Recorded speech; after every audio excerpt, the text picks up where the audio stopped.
Hello! Welcome everyone to the second seeding tournament, the second round of the second seeding tournament, I should say, for the Oceanink Series Season 3.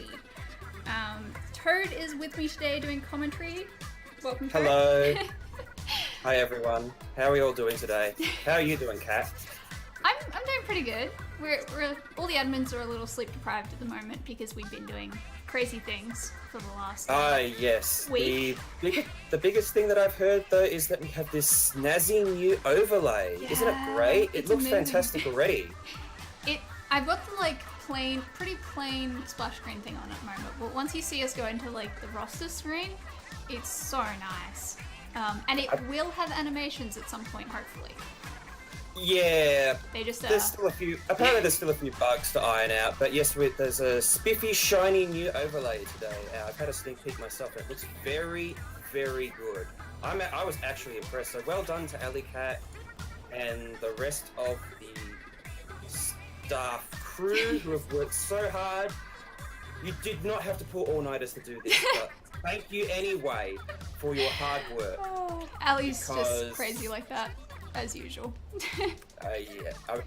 You were telling me she accidentally fell asleep, Yeah, intended to pull an all-nighter and accidentally fell asleep at 3 AM, and we're like, Ali, you probably needed your sleep. She works too hard for us. We appreciate her. It does mean that we have quite a nice series going at the moment, so... Alright, we're going into round 2. We have matches now. Who are we going to stream? Well, whilst we are deciding that, we do have the results from round 1 already. It might just be me, or that could be a lot less 4-0s this week compared to last week. I'm not sure. I wasn't really paying attention, but it looks like less 4-0s for the first set. So, yeah, looking at that quickly now, we've got a decent number of 1-3s and a couple of 2-2s in there as well, so... 2-2s are always good, at least on paper anyway. They seem nice and even, but... Yeah. Again, as we have mentioned in the past, you can't judge an awful lot just by the score. A 4-0 could be a close 4-0. A 2-2 could be not a very close 2-2. That's partly why we have a slightly expanded crew doing some recording of some of the other games. Obviously, It is a Swiss format. There are a ridiculous number of teams, and as we all know, Swiss format, lots of team, means a ridiculous number of games. It's completely impossible to cast them all, or even watch them all, but we will do our best here. Yeah. We shall do our best here. I was just quickly making a list of the teams we did record in round 1, since I apparently forgot to do that. But we have recorded Krillbill versus T-Slots, Inkpat versus... who was that? Inkpat versus Sailor Vimos, and we recorded TJIF, which I'm going to mess up so many times, versus Prismatank. So I'm kind of looking at maybe Salted Squids versus Char? Char, yes. I had a quick look at the roster, but none of the names, again, I'm hopeless with names. But Salted Squids is a team name I remember. That sounds like a good pick, I reckon. Yeah, I wouldn't mind seeing this one. Alright, especially considering we didn't look at Salted Squids last week. Did they play last week? No, I don't think they did. Well, that's all the more reason to focus on them this week. So, there we go. That sounds like a good game to get started. Alright, let me ping everyone. Start getting everything else sorted out. Righty-o. Well, actually, I have a team roster right here. No, unfortunately, none of those names are familiar to me at all. I'm looking at that, and no. Salted Squids though has the real muffin, as opposed to that fake muffin on Gallon from last week, which is not the muffin I know. So that's somewhat reassuring. Summerlee is a name that seems somewhat familiar. Nah. I'm so out of this. I have no idea who anyone else is aside from Muffin. But at least I know it's the real Muffin, so we're good. We are good on that front. True. Muffin is quite vocal in the series server, so quite easy to know that. Vindaloo Simoleon Pizza. I'm not sure their team lineup has changed at all since last season. I don't quite remember. I know Vinda from the Queensland lands. So yeah, I do get to play with Vinda sometimes. That's always fun. Otherwise, yeah, I think this is mostly the same lineup as their Season 2 lineup. So I think this will be a good one. Since Chara is a new team, I figured it'd be good to get like a new team versus a returning team, so we have like a nice baseline. So, yeah. Plus a bit of spotlight on both. So yeah, that sounds like a fantastic idea. Let us try to get things underway then, but we all know how this goes. Yeah. Between tournaments, you know, the 10-15 minutes of waiting and the 5 minutes of actual gameplay. Yep. We are currently having some problems with challenge again, of course. So, but the other admins on that, we have, who is on today? We have Growly, Ali, Nico, who is also playing, but apparently also doing I don't understand how he does this, but anyway. We do also have Mesh. He's helping me out with the stream team stuff today with recording some matches. And we also have Hess and Strange RJ recording, and Strange is doing some recorded commentary there. So we might premiere those on Twitch at some point. If not, they will be on YouTube. Also, the matches from last weekend should be up tonight or tomorrow night on YouTube. We've got a few up there, but we haven't done all of them yet. So we're getting there. We have a few matches to show off already. Actually, I must say, the Krill Bill one I was watching before was amazing. Like, Krill Bill's... Yeah. From last week or today? No, from just before. Like, their... Oh, yeah, that's right. Their teamwork. Yeah, we were watching that. And, like, their teamwork, especially the last map when they had Rainmaker Albacore. Just... Yeah. They just did not stop until they got that line. It was endless, and I was spying a sneaky flank there by the Splushamatic to basically seal in the deal at the end of that game there. So keep your eyes out for that one when it does go up, if it goes up. Yeah, it will. Hopefully. It will definitely go up. Good. But that was a nice cheeky flank there as well. But yeah, no, Krill Bill were definitely showing a very strong show of force throughout that entire set. I was actually quite impressed. So yeah, definitely a good start to the day. Even though the rest of the people watching, you didn't get to see that right now, but I can assure you that it was a fantastic game and a fantastic set, and hopefully that is a sign of things to come today. Yes, definitely. Although, admittedly, we have had a few DCs already, which, I mean... it's the classic one-liner, just Australian internet. Australian internet, 4,553 to 0. Like, it always wins. There's just no contesting it. Australian internet will find a way. So apparently, other recent tournaments have also had their fair share of issues. I'm fairly sure I spied at least one DC in BNS. Yep.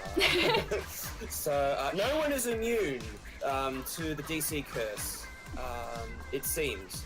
So, and not even Japan that seems to be immune. I've spied quite a few disconnect issues in recent tournaments where you'd think they'd be the least concerned about DCs. Yeah. But somehow it happens. Okay, sometimes it's due to a couple people getting excited and they knock their switch out of the dock, or they pull a cord and then they DC.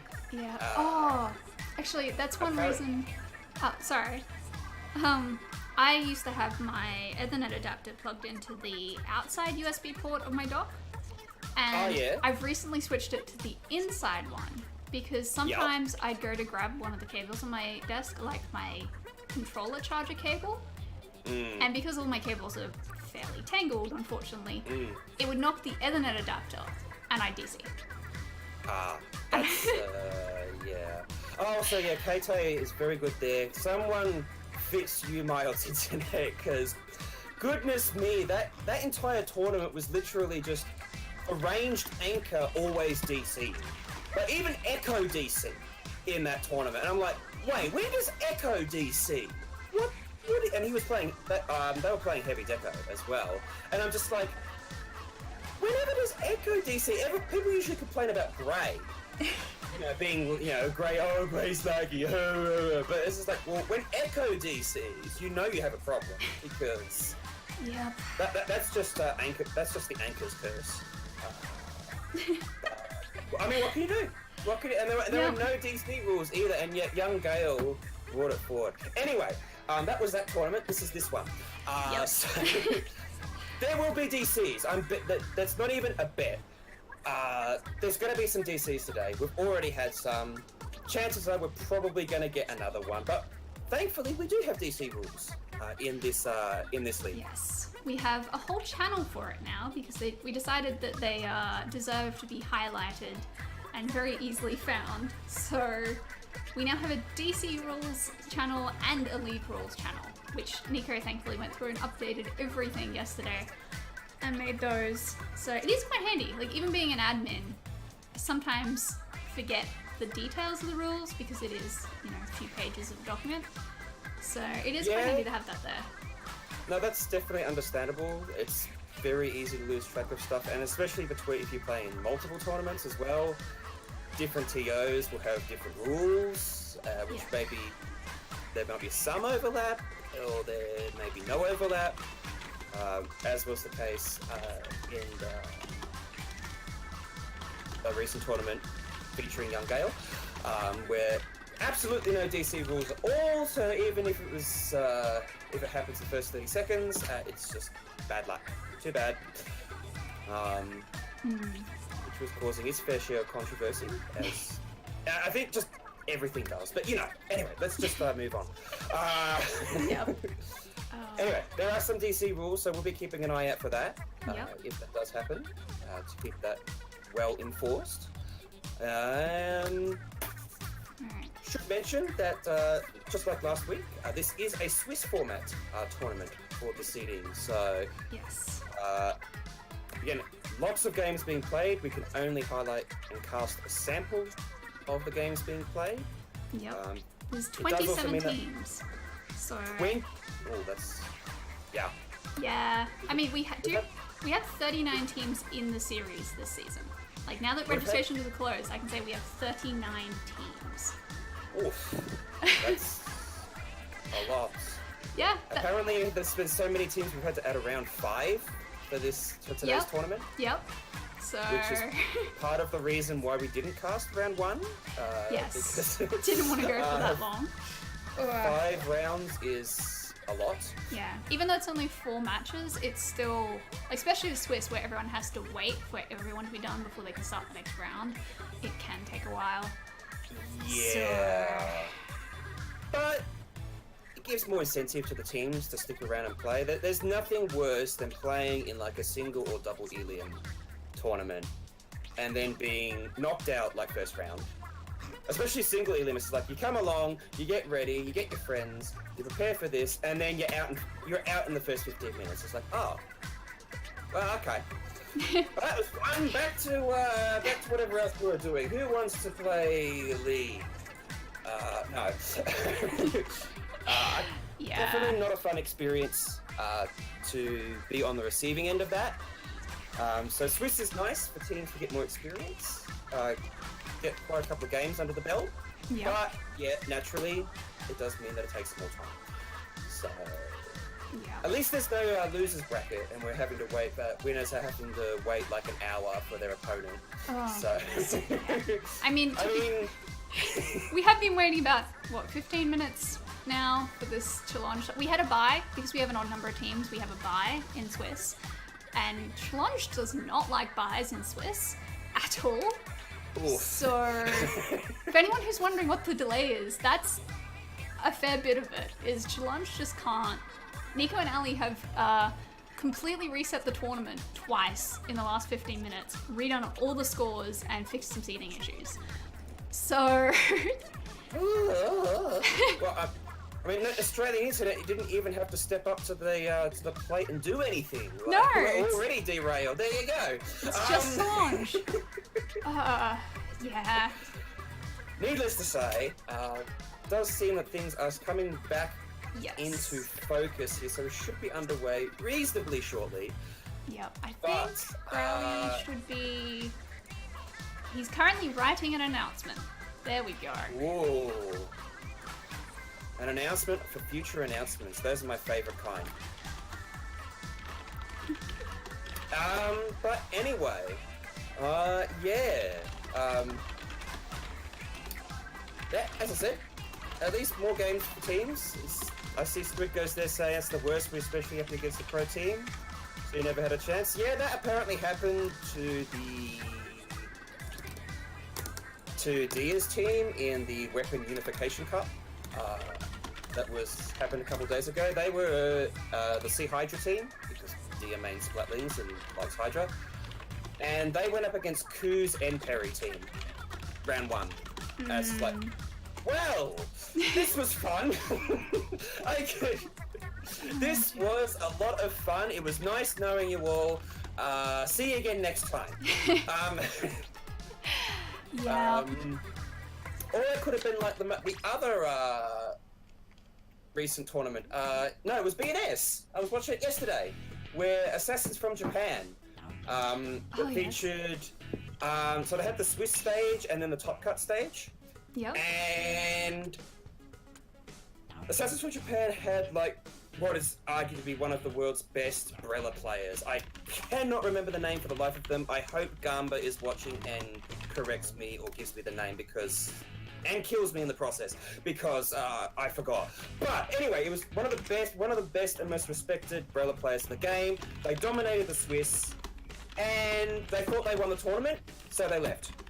And then they got DQ'd in the Top Cut phase because they'd left and left their opponents hanging for beyond the time, so they were DQ'd because they didn't realize it was Swiss the Top Cut. So, ouch.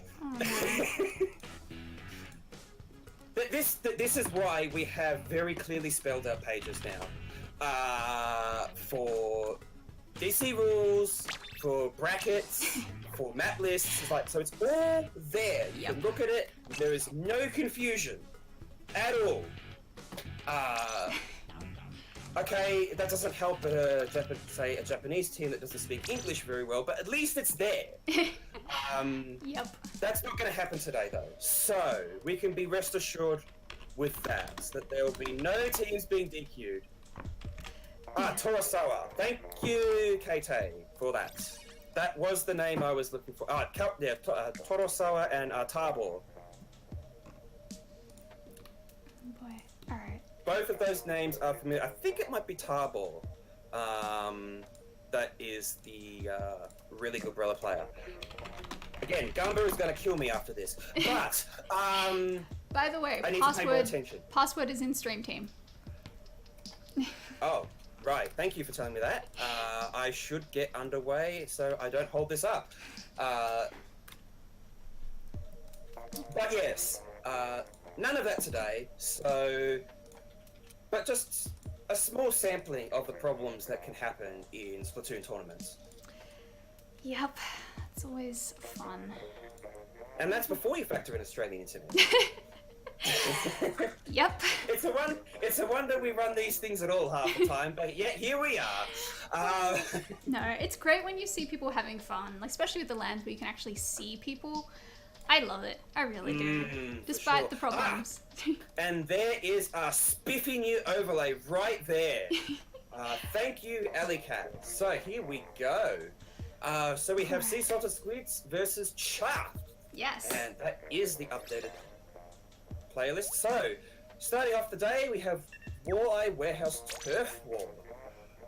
This is Any thoughts? I like Walleye for Turf. I think it's a nice straightforward map for it. You don't have too many windy bits. But I know nothing about Char, so I really can't predict what they're going to play, what they're going to do, anything. I have no idea, which is going to make it really interesting. I mean, same.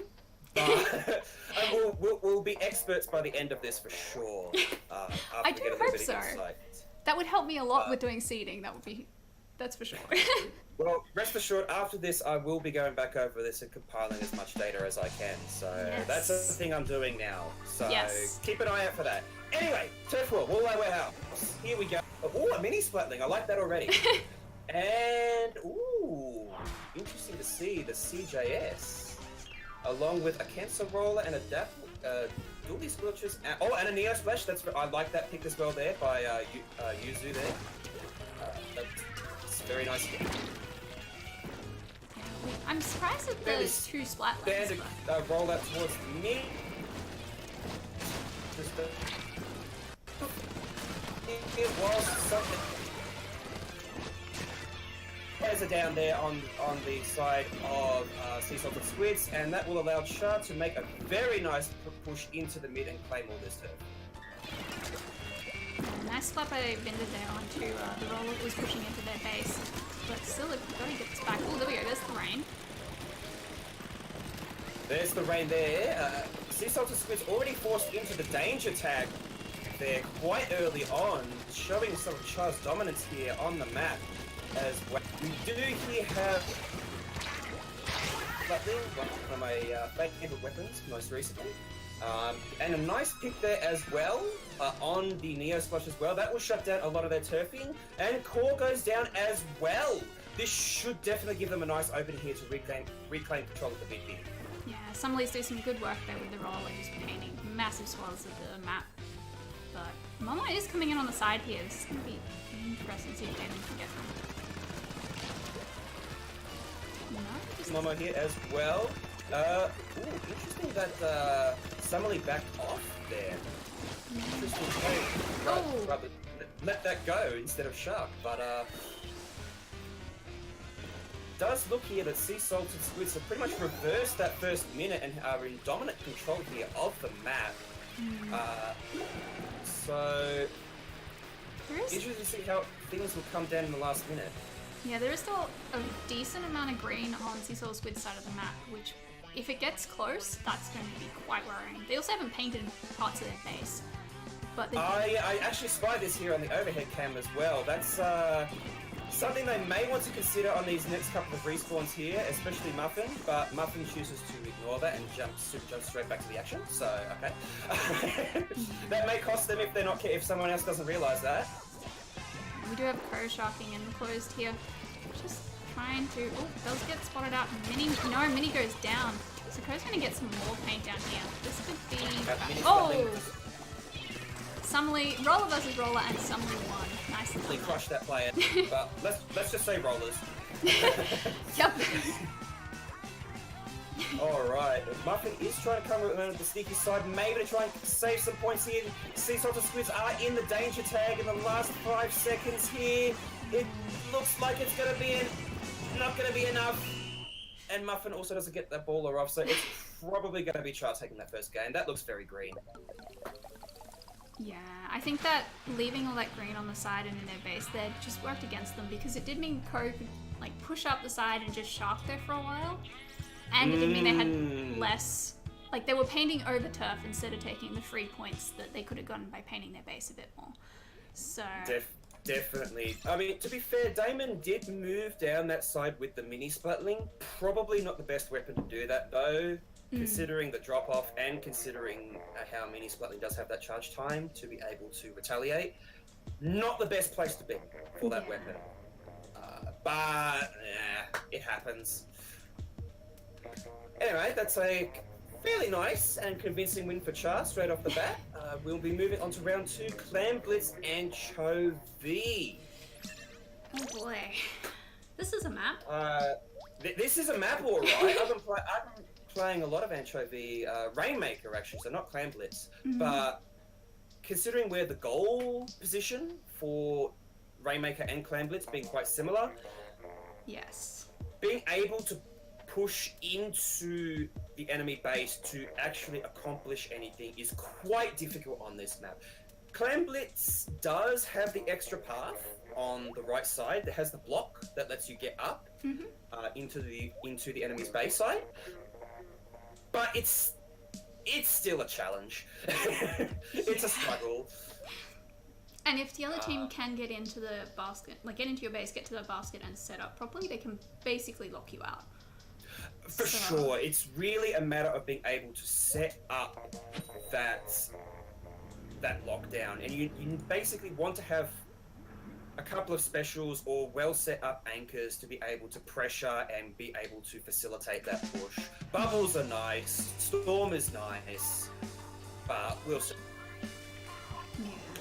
Alright, so Muffin going with the Tenebrella, that's a nice option. I like that.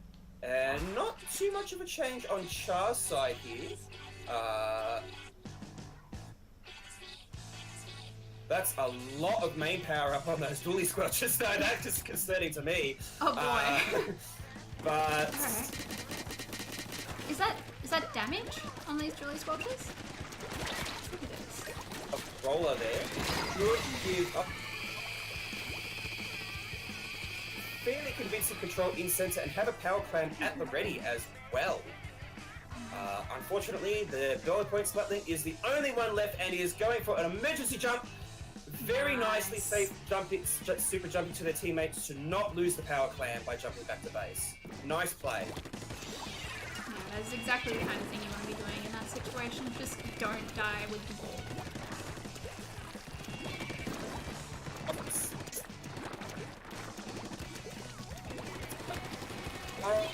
Trying to put some pressure here with the burst as well. And it does actually get Yuzu in the process, but not the best chance. Momo there deploying a counter. Oh, Jinder gets that ball in. Nicely done. Storm in the base. As I say that though, there's just no follow-up, so that's a bit of a rip. Yeah. Looks like we do have Char coming in for a push now. They have two balls and they have Pro coming in here. No, doesn't get that splat, unfortunately. Thing there. Salted Squids did get a nice... But without that follow-up, they essentially gave Char a free pity clam here. On top of the power clam they already had as well. You can see here, Char here overall playing fairly safe here, staying reasonably close together, covering each other here to try and get a nice push. They want to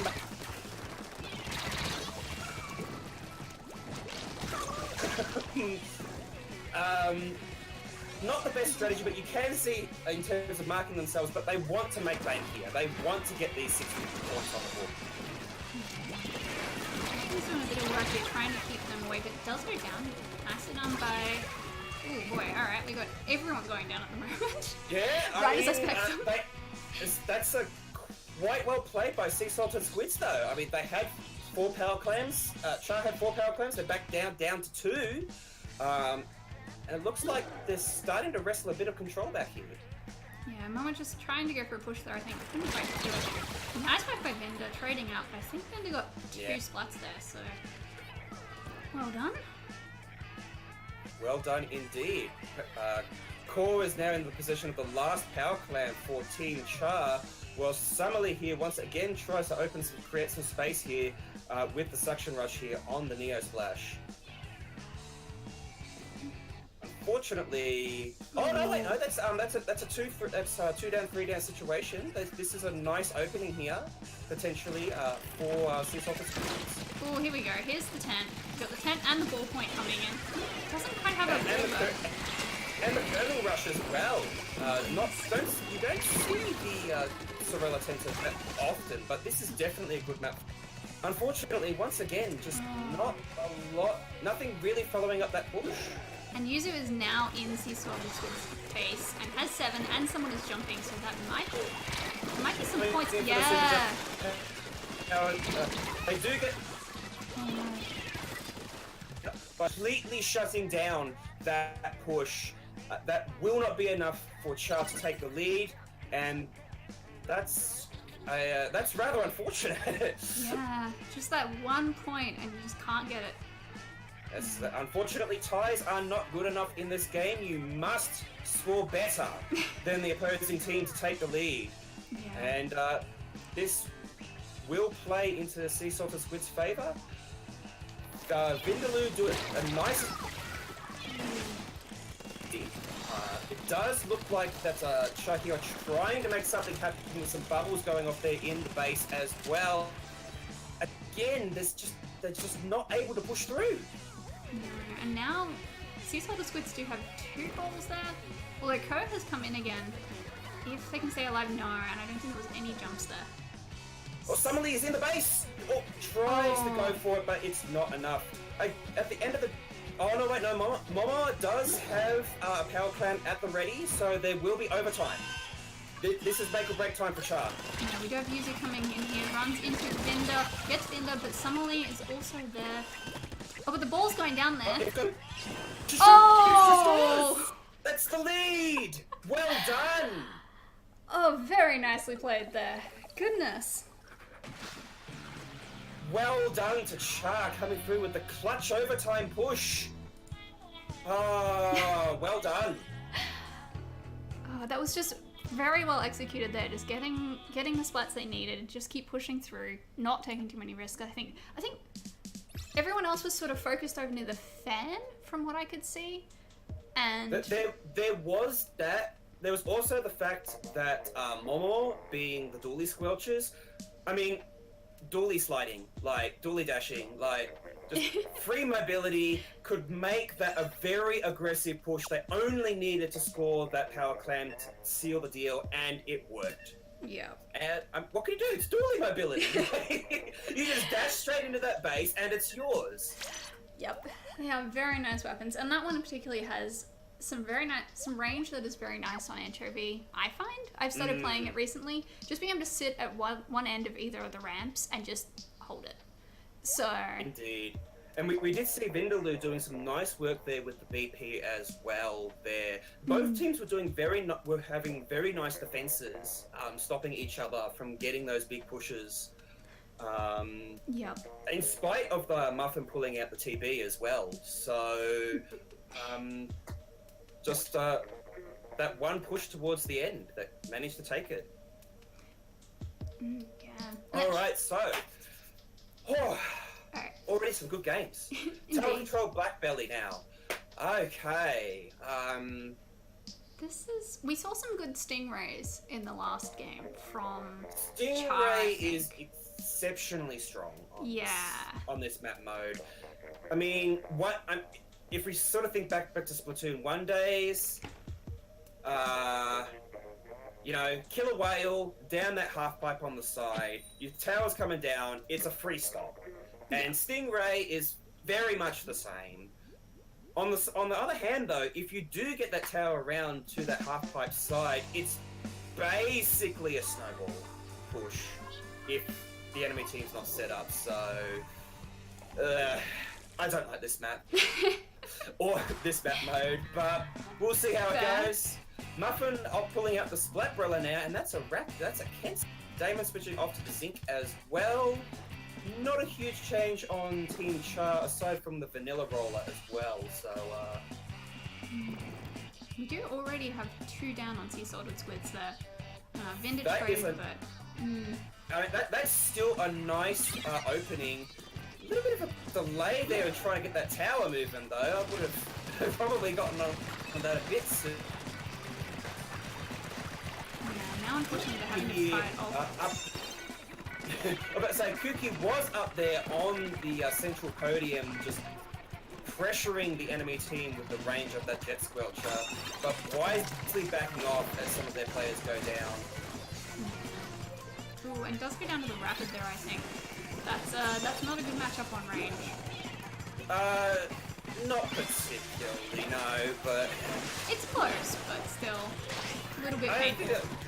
Probably more of a positioning thing. Jet Squelcher, oh, Vindaloo crushes with the ball up.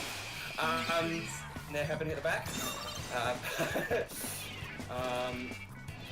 That's another 3 down on Sea Salted Squid, so it does look like that Char will be able to make a reasonable push here on the side here. They did briefly get off the tower there. They decided to go back on. So we do have this pushing now. Alright. Oh, Muffin just get flanked by Koga. Very nice. That was some nice cover there by the other teammates on Char. Momo riding the tower and having two other teammates come in to finish off that well. Nice teamwork play there. Just enough of a push to take the lead. Not a very strong lead. And probably not the greatest outcome considering that was a more or less a wipe, and Salted Squids are making a very strong push of their own now. We do have 2 down. Well, no, 3 down? No, that's 3 down. That's got to be a lead take for sure. We see the Inkstorm. We see 2 Inkstorms come up here on the side of Salted Squids. Muffin pushing up here with the Splatbrella as well. This is looking like the snowball that I was talking about. But Kuki here with the Stingray managing to hold it off for just a little bit. Yeah, Ko coming in behind with the flank as well and getting a splat or 2 there. That helped as well. It helped as well, but it wasn't enough to get the people off the tower. It's pushed to 24, and there's still Salted Squids still trying to make something of this by committing resources to it. They take out Korchar's flank as well, which should give Salted Squids another chance at pushing at this. This is not looking very good for Team Char. No, this is definitely snowballing. Although we have this Stingray and a rain coming out at the moment. That's not a fun that should at least stop it for now. Kuki doing some nice work playing further back there with the Jet Squelcher, getting those rays to try and shut down this momentum, but it's just not enough. We see again Damon coming in here with the Zinc Mini. He's just invading the base, trying to put as much pressure away as possible. Takes out that Kenta, that Sloshmo, and those buffs are creating enough space there for the rest of the team to push in. But, I mean, Salted Squids have pushed it all the way down to 10. That's a strong push. Yeah, it's going to be very hard to take the lead now. They're probably going to have to get a wipe, or at least 3 down, for Char to be able to push this. I do have... Unfortunately, Char are the one actually to go to... Need to be getting those splats on Salted Squids. They need to be creating some momentum to be able to get this going, and they're running out of time. 30 seconds left. That's not much time we have to get all the way down to less than 10. That's at least almost a minute, sorry. There's only 30 seconds. Summonly set up in a very... Oh, and it gets the 2 down with the bomb! Very nice there. That was quite clutch there. We saw a brief second there, Summonly's roller running out of ink as well. So, clutch bomb for the win. But there's only 10 seconds left, and I don't think there's much that Char can do to stop this. No, Muffin here with the Brawler, just using the shield very nicely. That's it. Nah. That was very nicely played there. Salted Squids taking their first game in this set. Very nice play, good execution. And just really making the most that they could off that snowball momentum and keeping up that pressure, keeping the tower in Char's base and just not letting up. It was very difficult to come back from that. Yeah, Char had some rather nice defense there, but they were defending for too long. They weren't able to actually stop the push and get it back going around, so they just didn't have the time to do anything themselves. No, Kuki was doing nice there with the Stingrays to try and stop that momentum. And it stalled that for a while, but they needed much more convincing control.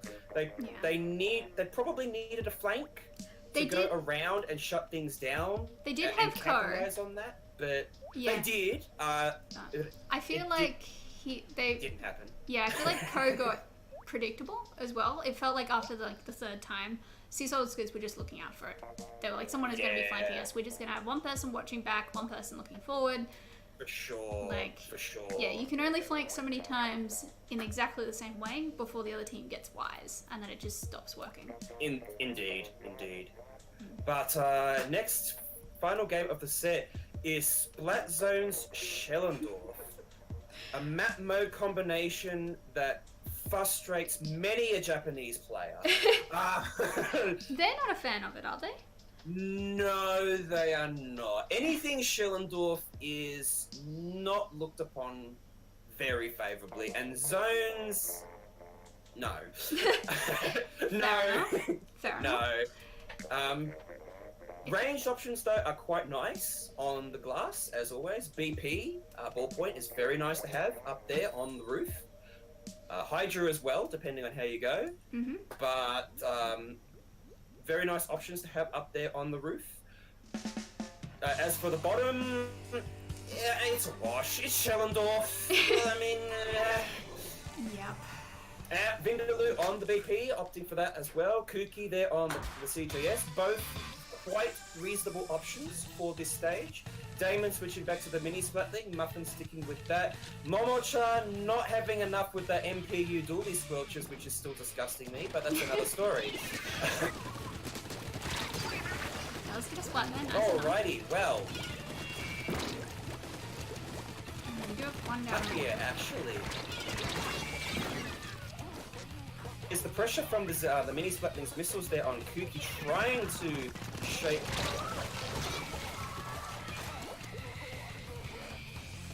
there with the ballpoint, but has to run away from Kuki's Stingray, which is basically dedicated to get Vindaloo off that glass.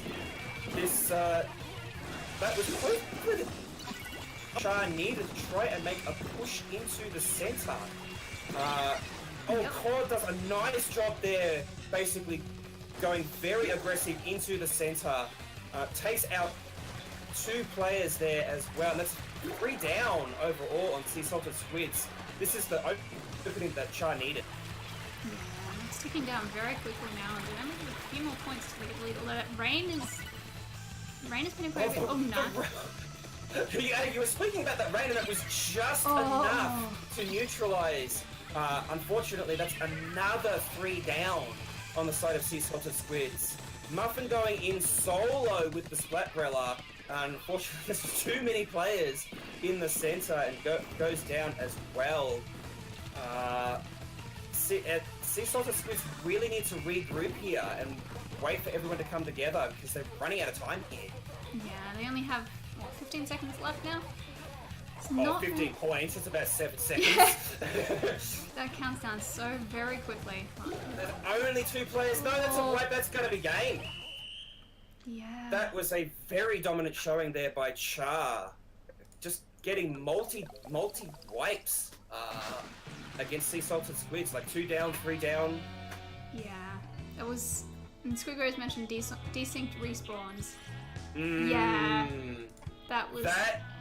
That is definitely not a good place to be. No. Especially on a map like Schellendorf. You know, having 2 up, 2 down, and then the 2 down that were just coming up, and then your 2 that were up going down. That's just... That's worse than a wipe in some ways. Yeah, definitely. Makes it very painful to try and get anything done. Sometimes it's best to just wait 5-10 seconds, go back in as all 4 of you. But yeah, that's exactly what they needed to do there a little earlier. They needed to recognize they were getting spawn desynced, try and play safe to wait for their numbers to get back up and then facilitate a push. But it just didn't happen. Char just putting on that pressure and punishing, basically, for Salted not regrouping. So they will take that last game, sealing it for a 3-1. Well, new team, we definitely know that they are a force to be reckoned with. Yeah, it's going to be interesting seeing them. That's going to be one thing with the season. We have so many new teams, or even just teams which are, you know, half of a team from last season and half of another team from last season. But seeding is going to be very interesting. I would not be surprised if people jump all over the divisions, to be honest. So Indeed. And is Eureka? I know they're not Eureka. I'll get to that in a sec. Yep. But are they in this league? Yes. They're not They playing are. today, from memory, but they are playing the series. Okay, so I was about to say, Eureka is actually a fantastic example of this because they recently renamed themselves to Morning Sun, I believe. Yep. On the basis that they're essentially not that team. They're not the same team that Eureka was anymore. So they felt it was appropriate to change their name. Rest in peace, all the Eureka and Yuri puns, though. That's a huge loss, unfortunately. Yeah. Morning Sun. I respect the name change, and I respect the meaning behind it, but rest in peace, puns. It is a bit hard to make puns about that one, isn't it? It's No, I mean, maybe some Japanese puns, maybe, because, you know, Land of the Rising Sun, True, Morning Sun, true. maybe, but nah, it's not the same. Alright, oh well. It's not the same. I'm sure KT and Ace and all of them will think of a few things. They're pretty good at that. Oh, yeah. No, that much is true. Morning Sun. Oh jeez. Ali. I mean, I guess, you know, the morning sun's coming in to blind you all, because that awful peak hour morning traffic. If you live in the western suburbs of any city, driving into the CBD, whether that's Sydney or Melbourne, or Brisbane, I guess. Yeah. Yeah. Driving into the city in the morning and then driving back home in the evening, nah. That's not the life. This isn't it. You always have to, you're fighting the sun all the time, and it's awful. That's why it's cheaper, apparently, to live in the western suburbs. Yeah. See, those rich people, 100 years ago, they knew they were onto something. They bloody knew. Anyway. Right. So, whilst we are waiting for round 3 to start, we're still waiting a couple of results here in round 2. We do have some. Do we have anyone like undefeated yet? Oh, my list hasn't updated. That's fun. Is there a way I can check that on Shalon? Down the very bottom of the bracket. Standings. Yes. Oh yeah, I was about to just check standings. That also works. Sailor Vimos and Krillbill are currently standing at 2-0, along with Lime Soda. Yeah, very nice there.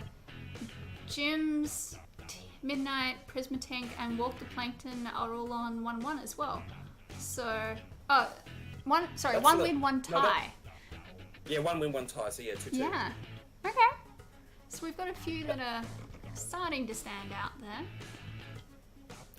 Based on what I saw from Krillbill's performance in that first set that we watched, wasn't cast yet, but it does not surprise me that Krillbill right now is standing at 2-0. They had some very strong performance there.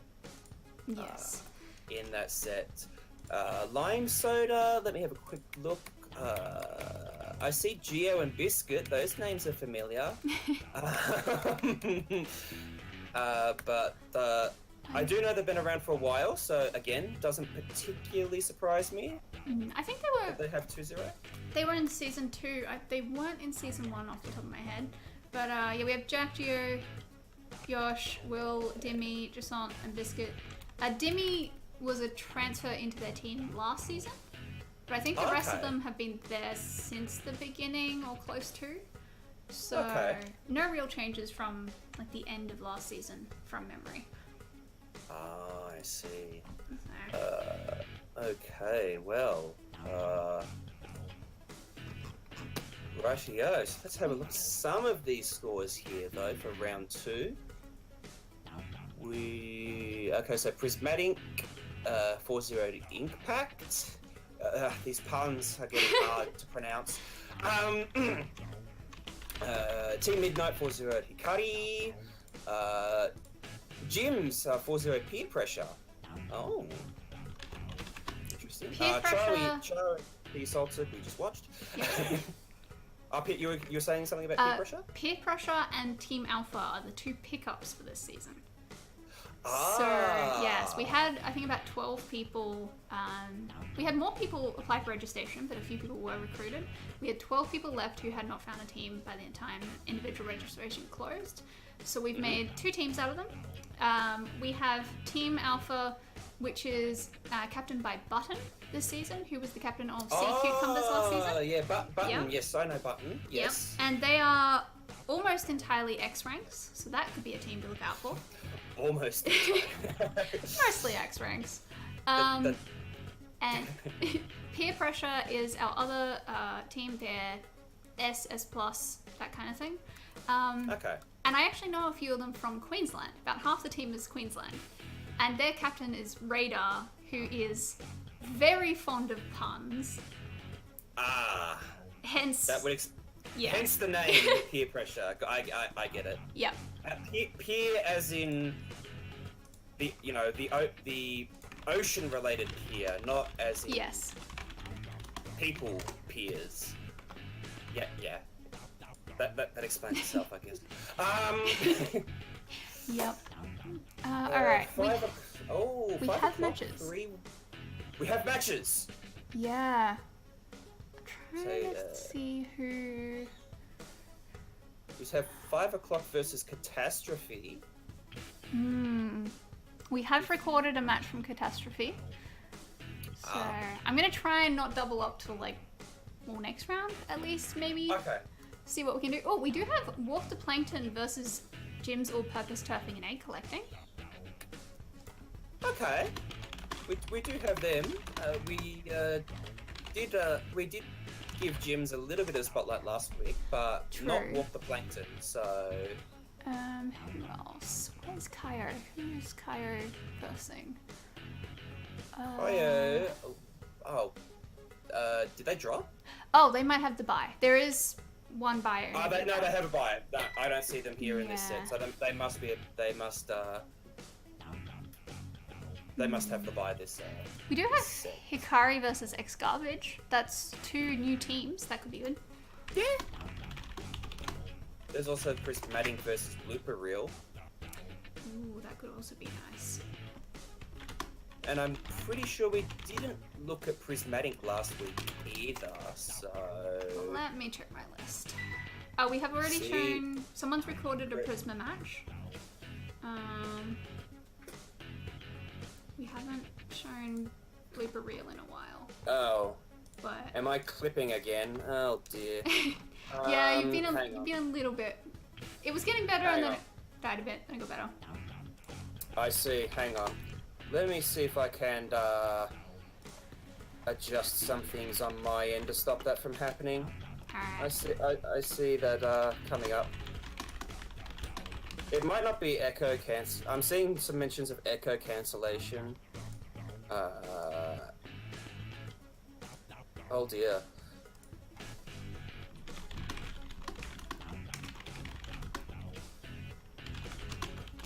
Oof. Sorry about that, guys. I've just been informed. Hold on. Let me see if I can do this whilst we're waiting for settings to happen. I've never had an issue with echo cancellation before. I guess I should turn that off. Bye! I feel like it's a recent thing, so I know a few people who've had problems with it recently. So I'm assuming it was updated, and now it's being dodgy. So... I see. Well, I lowered my input sensitivity as well. I was worried it might have just been my input sensitivity as well, so I fixed that. Hopefully you don't end up with me chopping off again, but I'm not sure what's worse, people chopping off or Discord robot. Yeah, I think Discord robot is worse. Personally, I think Discord robot is worse. Yeah, I guess it is. It can be quite the annoying noise. Alright, so I'm just adding someone.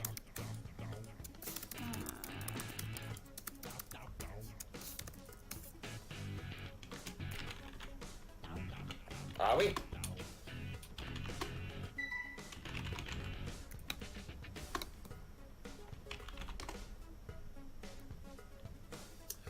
Okay, well, apparently the bracket is final, so Yep. whilst we're sitting here to select a game, let's have a quick look at the map list. So what we have coming up. Okay, so we have Rainmaker Wahoo World, Split Zones Kelp Dome, TC Manta, and Clams Humpback. Okay. Interesting. Yeah, I'm not particularly good at Wahoo. I will say that straight out. So I don't like it based on that. But it can be interesting. I'm not sure anyone is good at Wahoo, to be honest. Fair. Like, it's still such a strange map to wrap your head around, but I don't blame anyone for struggling with that map, because I don't get it either. Kelp Dome is Kelp Dome. We all know how that goes. Yep. Manta, yeah, I think... What am I thinking with Manta TC? Oh, no, I think it was in, I think it's in solo queue. That's probably where I'm thinking it coming from. No, I like TC Manta, actually. I think that's a very nice map mode. Good balance of facilitating very aggressive pushes, especially with Inkjet around a lot of the walls. And also some opportunities for sneaky paths as well. So that's I like Manta. That should be a good game. And CB Humpback, which is starting to feel like a classic CB map at this point, because I see it pretty much almost every tournament. I quite like it. I do think I like the basket placement a lot better than I like most maps. I see. Yeah, there is something about Humpback's clams that... Something about it just works. Yes. I don't know what it is. I guess it's just because the position of the goals. Of course, the position of the goals, similar to... What's this other map that I'm thinking of? The Reef! Yes, the Reef is the other one. Yes. Where you have the classic fumble.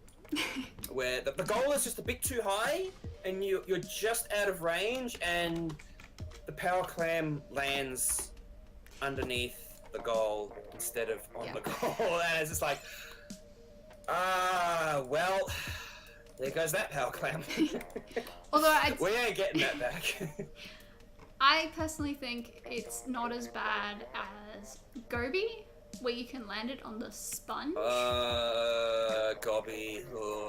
That's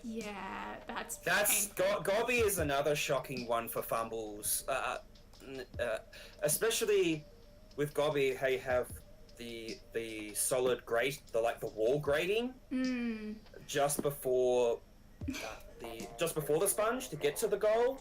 Yep. And that momentum mess up has been the cause of many a missed clam. Yes. Yeah, that's not good either. So hopefully no fumbles today. So we shall see how things go there. Alright, so I am being informed that the game is now set up and ready to go. So... Yep. We are waiting on a few people in the lobby just yet, but we're getting there. So this will be Hikari versus X-Garbage. I'm presuming X-Garbage is a self-depreciating team name that they keep their trash at X rank? I believe so. They are a... They're one of the... I mean, one of the players' names there is Gomi, which is literally garbage. Yep. I'm just going to presume that it's self-depreciating humor. Yeah, I'd say so. They did have some problems today. They actually, because they're in Southeast Asia somewhere, and they had time zone problems. When they, tried to translate the time, Google gave them AEST instead of AEDT. So we had a bit of panic. That's painful. Yeah. That's painful. Yeah. We even had people actually phoning each other, like, because we know a few other teams in the region, they all go to LANs together. So we had people, like, phoning the ex-garbage captain, and the ex-garbage captain was phoning all their teammates. Thankfully, because we do have a bye, we were able to give them the bye in the first round, and it worked out okay. Okay. But, that's good. The time zones, man. Can barely get our heads around it for other tournaments. Let us never speak of Ink or Sink, because not only was that the worst tournament for being the first one. This is good. This is me being in my rocking chair spinning yarns here. It was the very first competitive Splatoon tournament. It was multi-regional. We had teams entering from Europe, America, Australia, Japan, and we're all trying to coordinate time zones before people had heard of Time Zone Converter or World Clock. It was a mess. That tournament was a complete and utter failure because it never finished. It's still going. Some say it's still going. But, oh dear. Time zone confusion did not help matters for that tournament at all. So I absolutely sympathize with the time zone struggle. It's very real. It's very frustrating to deal with, especially if there's daylight savings, no daylight savings. Yep. Poor Ali and Nico being half an hour off the rest of Australia. There's that too. Yeah. The kind of real time zone. AliCat chiming in with they changed it from being a 1-day event to 3 days for each round. Yeah, that didn't help either. There were many reasons why that tournament is still going. Time zones is one. That is another. Gabe agrees that it is definitely still going. I agree with that statement. It is definitely still going, both in our hearts, in our minds, and for real. Yeah. Oh, 3 days over a working week. Oh dear. Yeah. Oh no. Yeah, that would do it. That would definitely do it. Well, there were many harsh lessons learned very quickly in those days. That's just a bit of Splatoon scene history there. It's probably the 5th time I've brought up Ink or Sink on this channel. I'm sorry. Actually, I haven't heard it before. I haven't heard the full story, so... No, because I wasn't in competitive from the beginning. I didn't start playing competitive until about a year after Splatoon 1 came out. So, I actually missed a lot of that early history. Yeah, AliCat has also raised a good point. This was before Discord, by the way. So most people were still using Skype back then. Similar to how Japan took a while to take up Discord, they were using Skype for quite a while. Until they all moved to Discord like we did. But they used Twitter as well, so that's fine. Yeah. It was early days. It was a different time. I mean, I didn't play in Ink or Sink. I think my first competitive tournament was Booyah Battle 2. Like, that should tell you how far back that goes. Because, like, Booyah Battle 2 was, like, so long ago. Best did actually try and run Booyah Battle 6 not too long ago to try and get that sort of back. I should mention, Booyah Battle, the series, was run by Danny, which is the same person of Danny Bot fame. Everyone knows Danny Bot. It is the Danny who made Danny Bot. Yeah, that's helped. At least Booyah Battle 6 was helped run by Danny Bot back in when that ran. Danny also used to play competitive many moons ago on what I believe was Choke Squad. Again, this is going back. but has since left the scene for quite a long time. We have a disconnect. We better pull the lobby. We're gonna do a knockout. I was just sorting out because it's Rainmaker. Okay, yes, I was going to come around to the fact that it is Rainmaker Wahoo again. Now that we've done waiting. However, we're just gonna sit here and wait. Well, someone knocks it out. Yeah, I've told Hikari to just knock it out, and so. Fair enough. No, because they DC'd, we have no info on that player weapon because it's gone with the default question mark, and Splattershot Julia using default gear. I also noticed that Zeta and Ivy forgot to change off their Splatfest shirts. Oh dear. Mimi actually as well is also wearing a Splatfest shirt. I'm not sure if they realised that or if they just left them on because of the DC and didn't care. But are they knocking this set? Did they realise? There's okay. They realised. Okay, good.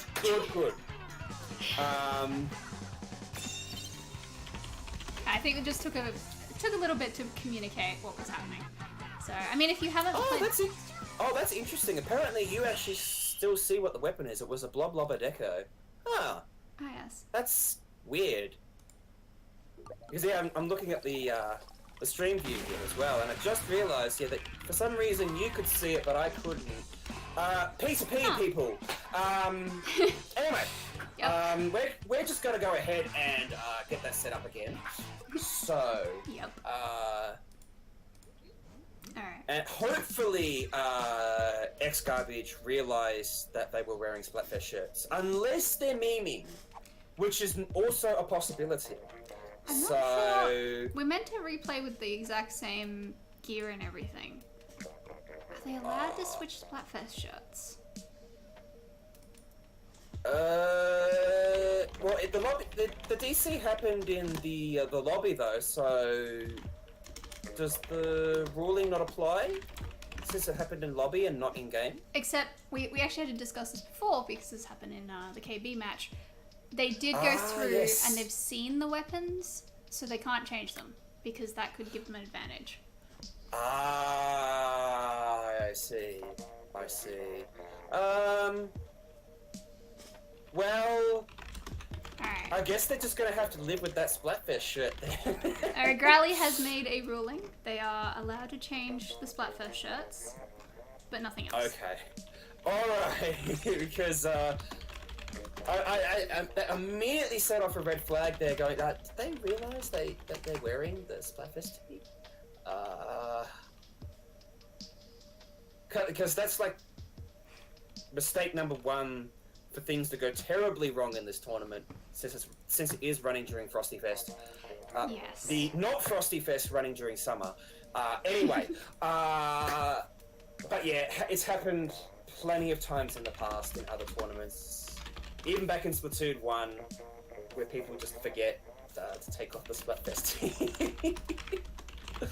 And yeah, I mean, at least it's not mandatory special saver like it was in Splatoon 1.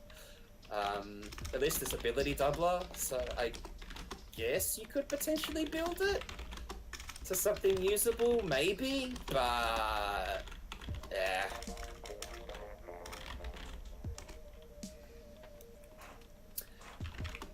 You just don't want to wear the Splatfest shirt anyway, so just check your shirts, people. Okay? Check them. Please don't. Alright, now, enough of that rambling. Wahoo World Rainmaker. As I said, I don't understand Wahoo. I still think it's a really hard to wrap your head around map. I'm just trying to remember. I'm fairly sure the retractable bridge version is in Rainmaker. Yes. Okay, yeah, so there is the retractable bridge in Rainmaker. It's not like Splat Zones where it's always out. Okay, so there's definitely a timing element to this as well. Okay, so yeah, no real weapon changes there. Oh, the Bloblopper is not a blobber in this game. It's an ink brush, but okay. Oh, and we have the DC again. Oh dear. Dear. Australian Internet wins once again, fellow people. Ladies and gentlemen. Well, I guess they're just gonna have to play this. So, not the best outcome, but what are you gonna do? Well, Mia, is it Mick? Mimi. Mimi? Oh, Micah. No, the Rainmaker carrier. Yes, I believe that is Micah over there. Mike, okay. Mike? Well, it does look like here that because of this DC, they are pretty much going to get the very quick knockout here. The Kansas Splattershot Pro is not giving up though, deploying the Booyah Bomb to try and stop, but nah, they're just going to concede it. It's that's a very quick game, and yet another unfortunate DC in the land of DCs. Yep. Was it the same player? That DC? Not sure. I'm just gonna check. I could have sworn it was Mimi that disconnected in the first game. X-Garbage unfortunately not having the best run today with the Australian internet. But them the breaks, I guess. Very unfortunate. Let's just hope that doesn't happen again. Wasn't much to say about that game, honestly, because after the DC, it was basically a game. Yep. So... We are... I'm trying to decide what to do about this one. There are some mumblings of a DC? No, X-Garbage, I believe, is a C team. But we just say Australian Internet wins once again because Australian Internet finds a way, see. It will find a way. I'm fairly sure we had that with Gallant last week. They're a South Korean team, if memory serves. Or is that Midnight? Am I getting the marker in my head? I'm fairly sure it was Gallant. That's the South Korean team. And I'm fairly sure they had a DC as well in last week's seeding tournament. So, I mean, you're not going to blame Korean internet because they have, like, literally the best, if not the second best internet in the world. Like, you can't blame that. So... I still blame Australian internet because it finds a way to make life miserable for everyone. It's, sharing the love, sharing the joy of the experience. But... So I'm just going to keep blaming Australian internet. That's where I stand on that. But whilst we sit here waiting for a ruling on that game...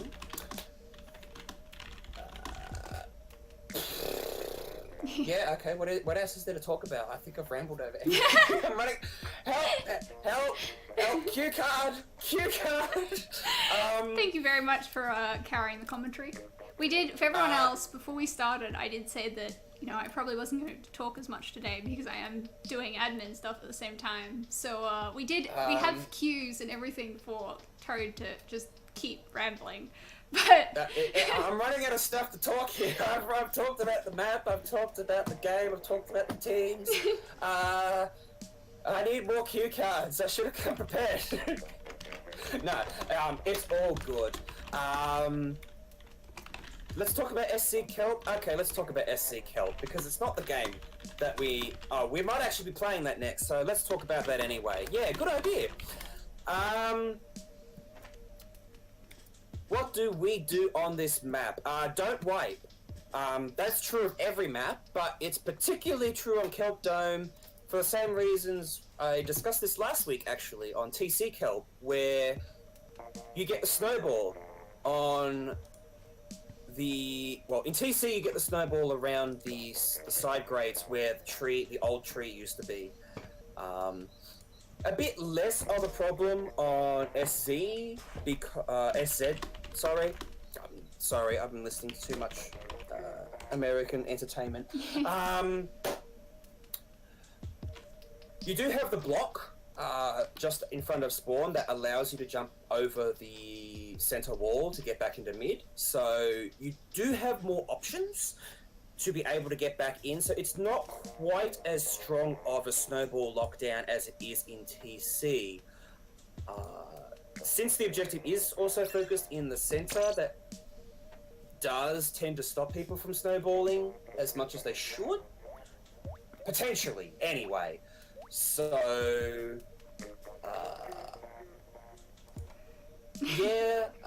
ranged options are also very nice on this map.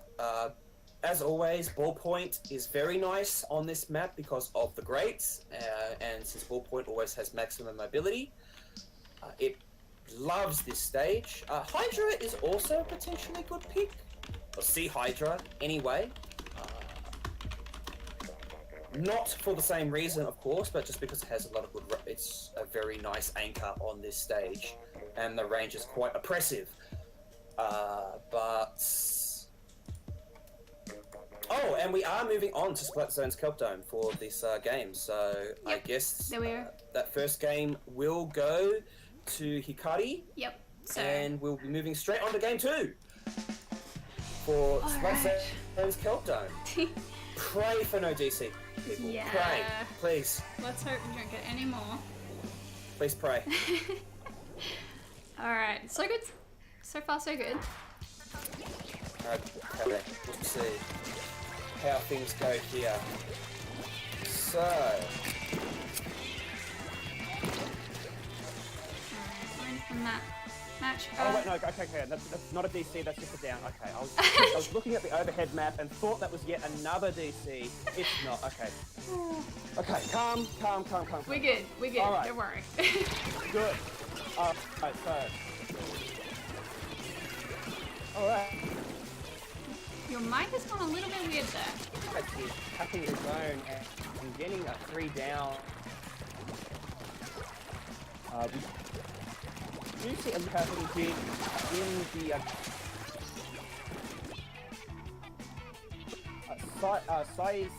Saisi?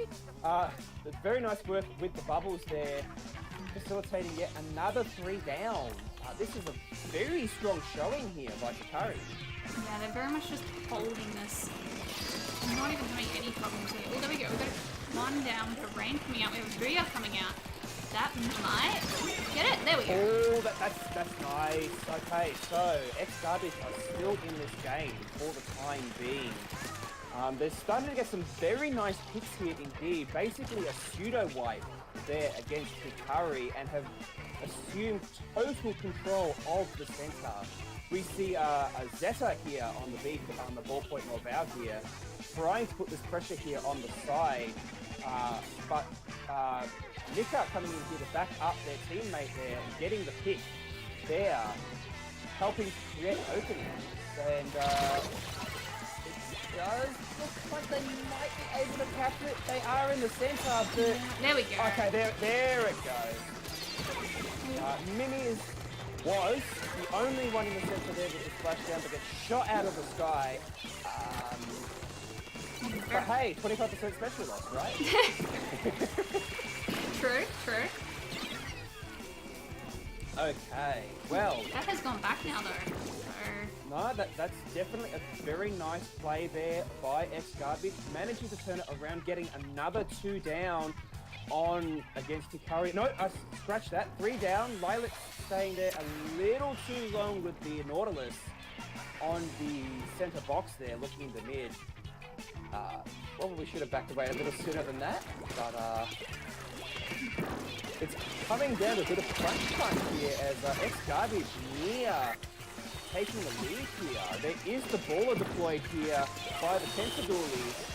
Gets one, Gets- nice. takes Oh! out that hit on Ivy and does narrowly stop X-Garbage from taking the lead there, applying a fairly hefty penalty as well.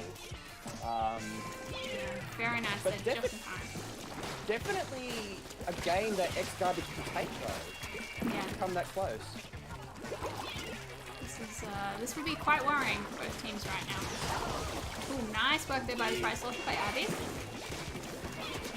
Yes, so Oh, and the catches double. out we there as well with the Blob Lobber. It's just the ink brush left. But despite the 2v1 does actually clean up and is contesting the zone. Oh. Again, goes for the splashdown, gets shot out of the sky because that's what happens with splashdown these days. Yep. Alright. This could be bad. A commendable effort though, to say the least. Oof. But wasn't able to stop it enough, and Hikari taking the timer down to 0, taking that second game.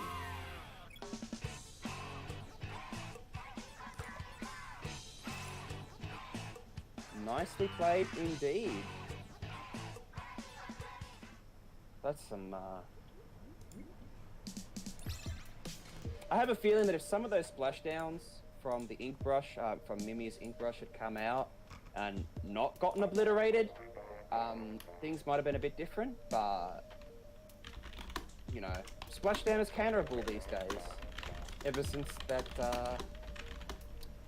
that one patch where they changed the netcode detection, which basically amounted to, you can now actually shoot this thing out of the sky if you live outside Japan. This is a nerf.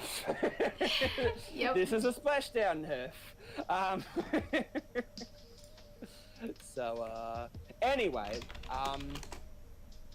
nonetheless, there were definitely moments there where X-Garbage were really showing signs of life in that game and looked like that they could definitely bring it back. So that's definitely a promising sign of things to come. And again, hopefully no more DCs.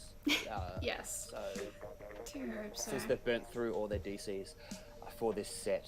So Yeah. If we do have any more, we will just have to play them through. And depending on... We are doing rough time limits on the rounds here. So if it does go too long, we may have to cut off around 4. But we're just sort of keeping an eye on everyone else and seeing what's happening. rightio, I see. So we don't want this to go forever. That's never fun. But we do only have 2 other results in for this round so far, so we definitely have at least a bit more time. Wait, a bit more time. Okay, coolio. Well, whilst we are waiting for what seems to be a substitution, Yep. on Team Hikari, actually, we will be moving on to Tower Control Manta Maria very shortly. As I was alluding to a little earlier, I actually quite like this map mode combo. I feel it very, very nicely demonstrates the power of very well-timed and very aggressive coordinated pushes, particularly via the means of an inkjet. For those of you that may have tuned into FLC's ramble, tearing to shreds criticism stream, he did explain, at least at one point during all of that, how aggressively deployed inkjets are extremely powerful, and compared to an inkjet that's deployed further back. And Manta Maria is definitely one of these maps that showcases that power very, very nicely. In part due to the bunker and a lot of the walls that normally restrict the mobility, so the inkjet overcoming that offers a lot of power to snowball a push, should you have the opportunity to do so. With that said though, because there are a couple of paths you can take that's not just through the center, you have the one on the far side on the left that with the sort of the perch that looks into the center, and then of course you also have the sneaky flank that you can climb up on the wall as well. So yeah, there's also those options as well. Speaking of... Okay. I don't think we have... Is there any inkjets in this set? 'Cause I see a Stingray or 2, but... No, I don't think there is. Yeah. And there's a DC. Rick. Oh dear. There was hope for that CJS Stingray, but that's not happening. Nonetheless, we must play on. So, unfortunately, because of that, that's given Hikari a very strong opening push here, with essentially 3 down. Ivy there will try to sort things out with the Booyah Bomb, but without the team to back them up, it's pretty much in vain there. You have Mimi coming in from above here. Mimi Does have coming splash in down. with the splashdown, but unfortunately, which seems to be becoming a recurring trend at this point, Mimi's splashdown attempts are basically being deleted from the sky. So, from what I can tell though, Mimi is running a tenacity special saver build though, so if they do go down, they basically have it at the ready to try again. So, and thankfully it does actually work out. Nice Ivy stop and Mimi managing to stop the push at 37 points here around that choke. And Ivy there doing some nice cover there with the Booyah Bomb, trying to create an opening there for Mimi. Unfortunately, due to what we can only describe as physics, the Booyah Bomb didn't quite work because of the tower position. But, nonetheless... Oh, Mimi's X-Splashdown actually comes out this time. That's probably quite nice for them. Yeah, also Reed there is getting a spot as well, so yeah, nice little stop there on the tower. The one thing that I do like here is that we see... Okay, commentators first. I was about to say that we see all 3 up there on X Garbage, and they were all in fairly nice positions to help cover each other.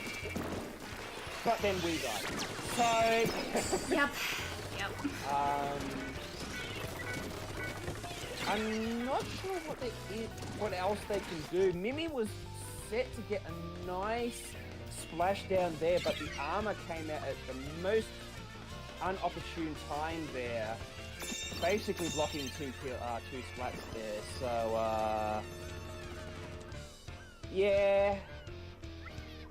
Really not much you can do at this point, unless you get some good splats, but...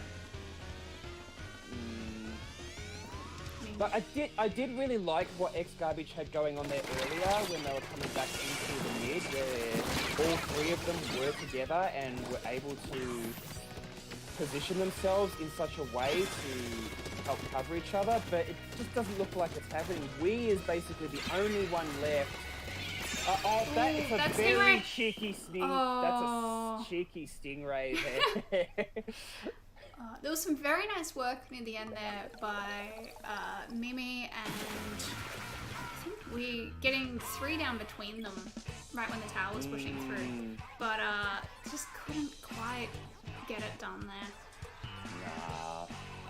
That was unfortunate, but... Yeah.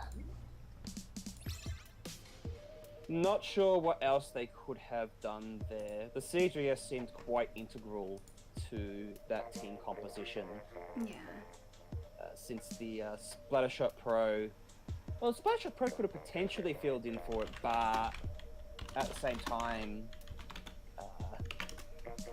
it did feel like that the CJS there was meant to be the one being the anchor to help facilitate those pushes by supporting the rest of the team, but what can you do? Yeah, a bit unfortunate, but we do have to keep moving. We have only been playing for an hour and a half so far. Wait, no, time zones, 2.5 hours. Oh boy. I was about to say. Yep, I just managed to get time zones mixed up myself. So, I mean, that's decent. 3 rounds of full game Swiss, 2.5 hours. Yeah. I mean, we ran half an hour overtime last weekend, so as long as we don't go too fast, we're fine. There we go. Fair enough. Alright. We have a player back in. So I'm seeing this thing with this Yah happening in chat. Is that me? Or... No, that's a thing. That is a thing. Oh, it is a thing. Okay. I see how it goes. I see how it is. Alright. Anyway. does look like that we will try to get things going again. Yeah, we're just gonna play this out. It's the Uwus again.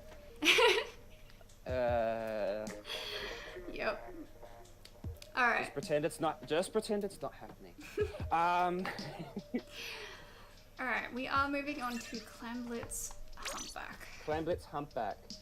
Yeah. So definitely a map that I could see a TB coming out. Yep. TB is definitely a nice option here, not just for the umbrella shield, but also because of the bubbles. The bubbles acting as a very nice cover, and also threatening presence to help facilitate those pushes towards the goal. Mm-hmm. But I guess we'll see. Yeah, I'm trying to think what they have been running, and it seems mostly... I have a feeling Mimi might stick with the ink brush since that has been kind of working. Yeah. And Splashdown would also snowball quite nicely off bubbles if there were any. If they had an armor, that would help the Splashdown? Just off the top of my head? Yeah, might perhaps make that work. Potentially, actually, that could be an option that they could invest with as well. Plus, armor is just a very nice special to help facilitate aggressive pushes, or just aggressive play, really, in general. Yeah, and when you want to be able to swim in with a ball and actually survive long enough to throw it in, does tend to help to have that little bit extra Yes, yeah. You can't underestimate having that little bit of extra survivability. Oh, jeez. Okay. Well, that is a development and a half. Hikari has the All-Cancer Oceanink team. I'm not sure if it's just a meme or if they're practicing for Weapon Unification Cup. But they're all going Cancer Slosher. And that's going to be a lot of splashdowns, to say the least. Yeah, that could be... I mean, we were talking about Splashdown before, but this is going to be painful. Well, I mean, you don't need armor if there's 2 splashdowns, right? True. You can't shoot them all down, right? Maybe if it was faster or something? Yeah. Dynamo can hit a couple, right? True. 100 coming up to the first minute of the game. It's really hard to how this game is progressing. I feel like Hikari at least have the control of the center, but they don't have enough slams to make a push. No. And they don't really have anything to follow up on it, even if they did. This map's starting to get a bit more green at the moment. We have one down on either side. But I see, it's like Sai and Mika on the right. Sai was there for a brief moment. Oh no! There we go. Oh no! Wait, no, that was I think that was tactical. Sai there was building a power clam on the as the other goes. That's the goal. I'm not sure if that was a tactical stall or just a miscount, but we've all been there. Either way. Could have been pickup lag or something too. Who knows? Potentially.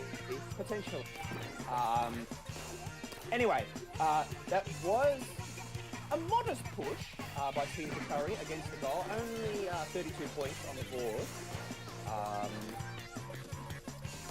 But these Sloshmos proving quite a challenge to deal with, given X-Garbage's lineup. They do have a bit of range, which would be helping here, but we do have Mimi coming in with a ball here. Should be able to get that one in nice and easy. There we go. Alright, so that's a ball in. They don't really play. Oh, we do have a ball jumping in as well. Nice! Boys will take the lead. We see Ivy here on the coming in on the right side with the Storm Pizza. How do I say that again? Feb? Yes. Ted Splashdown there, basically stalling that. But that's a respectable push there by X-Garbage. Yeah, very nice. 45 points. That'll be slightly annoying to beat. A couple of balls, but still. I mean, 2 power claims would have come back, but we see Mimi here being just super annoying with the ink brush, coupled with Zeta's Stingray, will be stopping that power clan push, and Saisi will have no follow by having 6 clans at the ready. Oh no, wait, no, I spoke too soon. They did recover that power clan, but they had someone jumped in there, I think, and managed to get it just right. So still only 52. I'm sure they're gonna. No, they didn't get any more points in. All right. That was quite. I mean, we saw Hikari there dedicating so much resources to that push. They went 3 down and didn't even take lead. No. We see Mimi here once again on the other side of the map, trying to be annoying with the ink brush. It's just enough for Zeta to act as a jump and scores. But very nice. Although we do have someone from Hikari. Last push. I don't. Oh no, Mimi's splashdown comes in handy and saves the day there. We do have a ball in there, but oh no. Just too far away with the fumble push. It's only 20 seconds left. It's not looking good for Hikari. Mimi's coming in again, the fumble with the ball. The goal reset. With that said, we will be going into overtime. As Nika here on the side does have a power clan. This is an opportunity for Hikari to take this game. We do have Mimi chasing that ball right now. It does go down. That was a bit unfortunate. Oh no, that's super down. jump. And there is the super jump. There is the score. Can they do only one need 2 more? points. And that's game. Oh, jeez. I was just thinking, during all of that kerfuffle in that last minute, like X-Garbage, they made that solo clan, the power clan push, and basically wiped off of that, giving them the free pity clam, which was the clam that helped them come back. So... Oh dear. Mimi doing very well there with the 13 splats though, and all those flanks and getting a couple balls in. So, but unfortunately just definitely though. Not enough. I think perhaps went a bit too aggro at the end there. With the brush being in mid, being super open, being in a 2v1 basically, and then just wasn't able to be there when needed to stop that push. So true. Now, Mimi's ink brush was coming in handy quite a lot there, not just because of those flanks, but the splashdown defenses as well. But it really did come down to that one play where Zeta jumped in with that power clam and basically giving Hikari a free power clam that enabled them to get that last push. But it was nice. Like there was a lot of potential in that game, and it really did feel like when X-Garbage wasn't down for the DC, that like those were some close games. yes. To say the least. Yeah, like it did go 4-0, but they were holding their own very well there. So no, it just goes to show that you can't always just read the score and know how the games went. I was saying that earlier. Yep. Alright, we do have, by the look of it, that was the last match to finish, so we do have the scores. Oof. Which means we will soon be able to pick our next. I'm seeing it's a tactic, not a meme. I mean, it's hard to tell these days. Yeah. With the all-weapon comps, whether it's legit or whether it's a meme. I'm pretty sure Deep Blues and Vitamin C were doing that in BNS just yesterday. Where they were going all same weapon comps. Yeah. I mean, I've seen Tenatech and such before, or even like Tenatech and Empire, so you have quad inkjet. I mean, but But But that Quad closhing? Tenatech works though. Yeah, like closhing? Really? That's... Oh boy. But I mean, Fizzy Bomb's spam though. That is true. That is true. But you know, if anything, like Quad M parry is the thing that like is quite legitimately annoying. Like, Yeah. oof. Oof, to say the least. Okay. Okay, well, whilst we're waiting for Challenge to fix itself and give us a... Oh no, wait, no, it's given us a round 4. Hooray! For once, it is not being painful. No, that went through quite quickly, so round 4 will be set up very shortly. Yeah. I'm trying to spy 5 o'clock here because I want to give them some time, potentially. They are up against Venomous Squids this set. Oh, there's Lime Soda versus Midnight. That's also a potentially very good could be a match nice as one. well. Alright. A couple others I'm looking out for are... Oh geez, I'm gonna butcher this. Vernie Safari? They're one of the newer teams, and we haven't shown anything from them yet. And also Kaio, since they had fire last time. So they're two that we'd like to show. And I think Notorious was also on the list. So let's see what we got. Alright, so yeah, 5 o'clock versus Venomous. We have Notorious versus Peer Pressure. Alright, I'm trying to be nice to the pickup teams, and I don't want to stream them today because I feel like that would be a little bit much. So I will leave that one. I'm sure we'll have plenty of chances to show them in future matches. So For sure, for sure. Well, we have Kaio versus T-Slots, Blooper Reel versus Vernie Safari. Hold on. Where? That'd be Oh yeah. 46.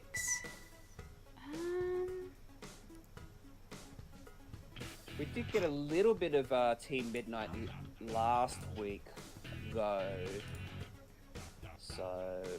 That's true. Yes. Also, the set win condition. There is no set win condition because it's this is a Swiss bracket, so people play all 4 games in the set. So it's not a best of set condition. It's just play all 4 games in the set, and whatever the result is whatever it is. Since the results from these Swiss tournaments will help facilitate seeding for the Oceanink Series, starting real soon. Yeah. January 14. Yes. Was January it- 14. January 14. Yes, I had that date right. Good. Ooh, I don't know. Good games though. Good games we could watch. Alright, I think we are going to be taking Lime Soda versus Midnight. Okay. And then I mean, that's definitely going to be a very good game. yeah. I'm just telling the rest of the stream team what to do, don't mind me. That's fine. Oh geez, I've just realized we now have 2 teams whose initials are VS. Wait, do we have 3 so teams? we have Venomous Squids and we have Vernie Sephiroth. And then of course we also have Sailor Vimos, which is an SV. That's SV. So... Oh boy. I mean, we have 2 muffins, so like, we can't possibly Yeah. get more confusing.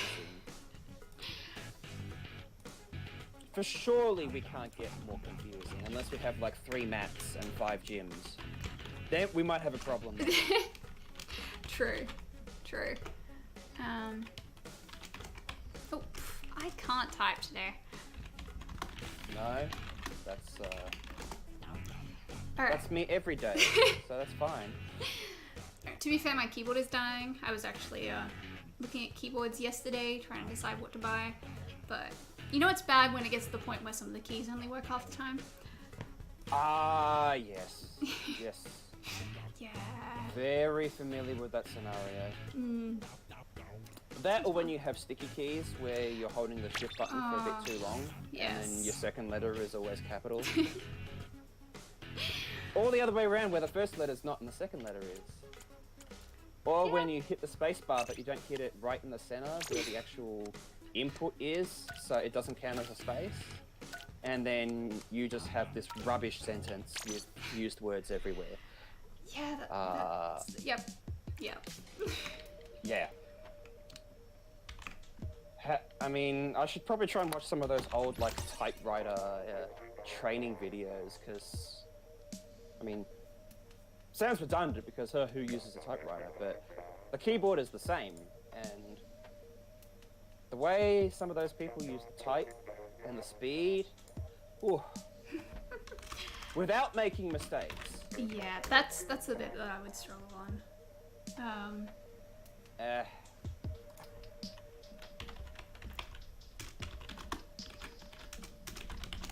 Anyway.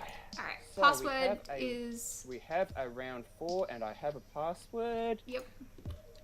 To get in here, and not let anyone else in here, because that would be problematic. Yep. If we started letting randoms in here. We can't have that. No, that does tend to interrupt, especially when we have a full lobby, because we have the 2 specs. Really doesn't help. Alright, so it will be Lime Soda versus Midnight. Yes. Okay, Ooh, so... I should probably switch over my overlays, shouldn't I? That would help. Might be a good idea. Yeah. It's very nice that Lime Soda and Midnight are next to each other on the list because alphabetical things. Alphabetical order wins again. So nice. All right, there we go. Team Midnight, we did see quite a bit of last week when they were playing An Enemies Anonymous, I believe. And we saw some very nice plays from Medical and Yasuna last week in particular. Bit of sort of like their star players, if you will. Or at least the well-known ones. But Lime Soda a bit less so. And despite knowing the name Biscuit and Geo, I know nothing about what weapons they pick. I constantly run into Medical in solo and lose basically every time. So I'm not sure. I've seen Medical play a couple of weapons off the top of my head, but yeah, they're rather good at taking fights, at least from my perspective of not being able to win against them. Fair enough. We do, of course, have Luke, who could be sniping. True, though Medical was doing quite nicely on the ranged anchors as well. True. So, I mean, it's Split Zone's Piranha Pit, so who knows what we'll see here? Because that open center is a pain. Oh, do you see the double sniper composition? Okay, one Firefin, one. They actually regular. went with it. All right. Luke and Medical both going on the snipers. Now that is an interesting comp I don't see every day. I mean, they are both very good snipers, so it would almost be a waste to put one of them off sniper just because the other one's playing. To be honest, as long as their teammates can make up for it, they should be fine, and they will be getting splats. There is no doubt about that. Oh, Suna just goes straight into the middle of those bubbles there. That was nicely done by Yosh. State of defense. Given the current right now, whilst Lime Soda has had a nice start, it does look like that Midnight have been able to come back here and sort of get some really nice control here towards the center. As always, yep. So that's basically 2-3 down on Team Midnight, and Lime Soda will get a nice reversal of this. One zone already gone back to orange. See, look at these bubbles coming out though. Yosh with the bubbles again. Oh boy, alright. I was about to say that Geo there with the Neo Splash was putting some very nice pressure on those range anchors there, mainly on Medical, to get that push through here. And once again, you kind of see Geo teaming up with Jack there doing the same thing to get that hit. Enough to keep this game in both of these zones neutral, but hard to say how things go from here. I mean, 76 and 87 are not very different in the grand scheme of things. Although we do have it finally going through the penalty. I was about to say about Kensler Slothmo getting deleted out of the sky from that splashdown attempt. Okay, now we're starting to see a bit of air clear here. It does really feel like here that Lime Soda have got themselves set up in an excellent position here. We see Yosh on the Explosher camping the enemy's side. We did see Jack and Geo basically on the far side of Midnight's base, and they've actually gone back to that position, taking down two. Nope. Oh, Luke with very nice snipe there onto KK. This is going to be game. That they might get it though. They have good the bomb rush coming out. If they can just paint that up. Oh no, that range. Oh. Oh wow. Okay. Clutch penalty. Oh, that was nice. I think that was largely the bomb rush. And then a bit of panic. That was absolutely Luke's bomb rush. Very nice. Just enough time to get that there. Right in the game with the penalty, but Midnight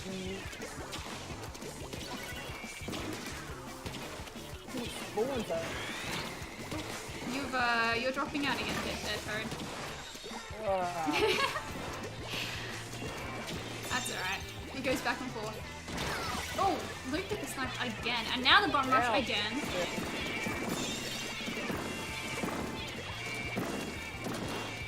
Once again to take control of both zones, and what looked like could be Lime Soda's almost guaranteed.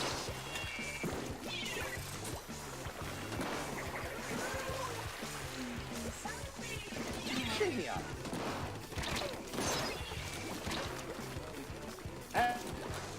Another 2-2 teams. Lime Soda are in. Just all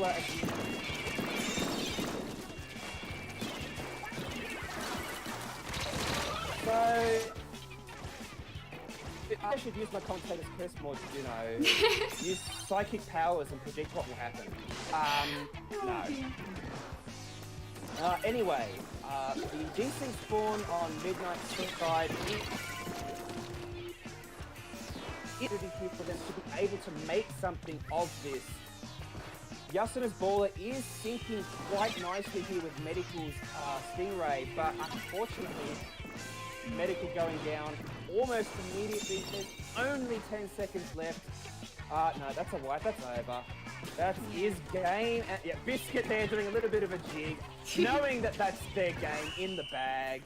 Nicely done. Lime Soda will take that first game. Alright. There were signs of life there, but just not enough there. Lime Soda just getting those consistent, like 2-3 player downs throughout the course of the game, plus the desync spawns as well. Just the double charger comp just not necessarily having the tools to come back against that. No, and Jack with the 20 splats there. Like, that was brutal. Obviously getting quite a few nice splats there. Probably having quite a hand in some of those wipes that were happening. Definitely helped. I mean, we can definitely say for sure that Luke's Firefin suction rush was clutching, to say the least. But no, as was mentioned, Yasuna's ballers was basically being cancelled out by those bubbles. So, and yeah, the wipes, the 2-3 downs, just constantly happening, just not helping for momentum at all for Team Midnight. No, once again, it's that kind of thing where you probably do want to just, when you get desynced like that on your respawns, just wait. Take 5 seconds, just wait a bit. For sure, and there were a couple of moments where they did do that. But it can be hard in the heat of the moment to figure out what's going on and what to do. So I don't blame them for struggling under those conditions. So yeah, hopefully something they'll keep in mind for the second game, which will be Rainmaker Starfish, which is the Black Belly RM of Splatoon 2.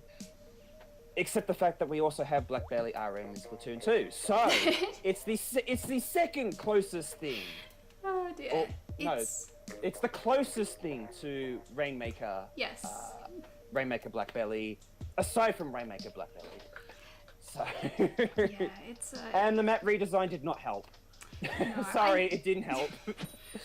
I think it makes a tiny bit more sense now, but no, it's still not a pleasant map to play on, so... For sure. The geometry kind of messes things up a bit in terms of clean angles to be able to take people out around spots, but... Oh, okay, well, Team Midnight not thinking that the double charger comp was a problem, opting for double splat charger this time. So that's 2 Stingrays on Team Midnight. Yosh, of course, going with the splat charger. Very quick 3 down. Oh, against what the heck is happening? We do have some people back up, but Aeneas is already up here. Does have problems with fear. Oh wait, no, never mind. That's dead. Yeah. I mean, it wasn't the one and done dunk, but that all the way to 17 straight off the bat is a very strong push. Yeah, that was very nice. Just took it and just ran. Like, took that opportunity, didn't even wait for it. Very nicely done there. Although, speaking of, Yosh is just kind of going. Oh, there we go. Nice. Nice snipe.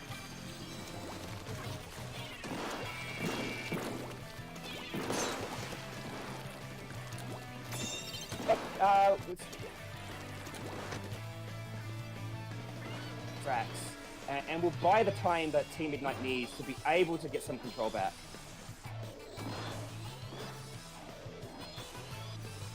Woo! Well, what looked to be almost a reversal. We have a game here, folks. We do indeed. We do. Medical playing. We've had the Stingray coming out to stop them in their tracks. And that's 2 down on Team Midnight here. Oh, I do like this sneaky play here by Jack. He does get the pick here, and he will get the dunk there on the super jumper as well. Wrestling control back of the center, and he's hungry for more. I'm surprised they haven't picked this up just yet. So they did get... There we go, now we have. But they did have quite a few down. It might have been nice to pick it up a little bit earlier. We do have Aeneas coming in on top of Biscuit here. Nicely done.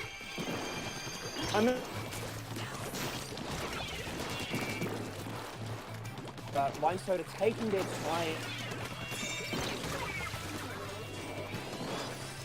Just in the center to be nearby with their specials to be able to try a push. So I don't think that time delay there was a bad thing. Unfortunately, Medical here going as far as they can to buy time for their team as well.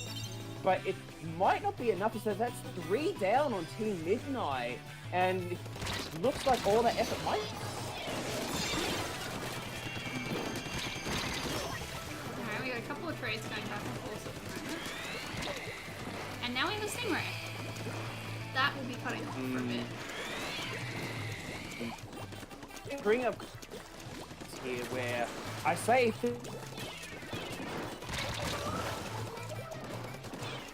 quite nicely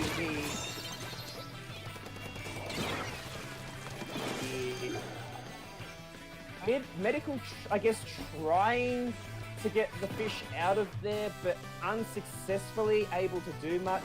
Yasuna looking like trying to do the same, but Again, not working out, and it's a full white.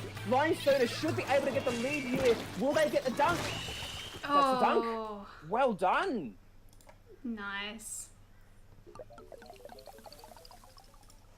Oh. That was just a well-painted little path there. KK didn't even have to do much to get that in. It was, Nah, once that white was there, that was basically their game to take. And keep in mind there, that was a wipe off a previous 3 down as well. Plus, Yasuna there, we saw briefly, they're trying to contest the Rainmaker without much of a plan, really. So it was basically off the back of 2 team wipes that enabled Lime Soda to just basically go for the dunk. I guess they just needed to take a bit of a breather there and try and get their resources back, because that was basically handing the game over to Lime Soda after what was such a strong push at the start of the game. yeah, that was a bit unfortunate there. Also, for those watching the stream, don't mind me, my overlays just crashed. I got them back up, but I think that we are 2-0 for Lime Soda, right? I did do that right? Well, Lime Soda did win that game there, and yeah, Midnight were having huge problems in that first game, so... Okay, yes. Just on the basis of how that game was flowing, I'd say that Lime Soda would have won it anyway. Cool. Alright. So... Yeah, the joys of testing a new overlay system here where... It is a shiny new version, but that doesn't mean that it is free of undocumented features. Yeah. Rightio, so game 3 is Camp Triggerfish Clam Blitz. I'm almost certain we'll see a Tenebrilla here.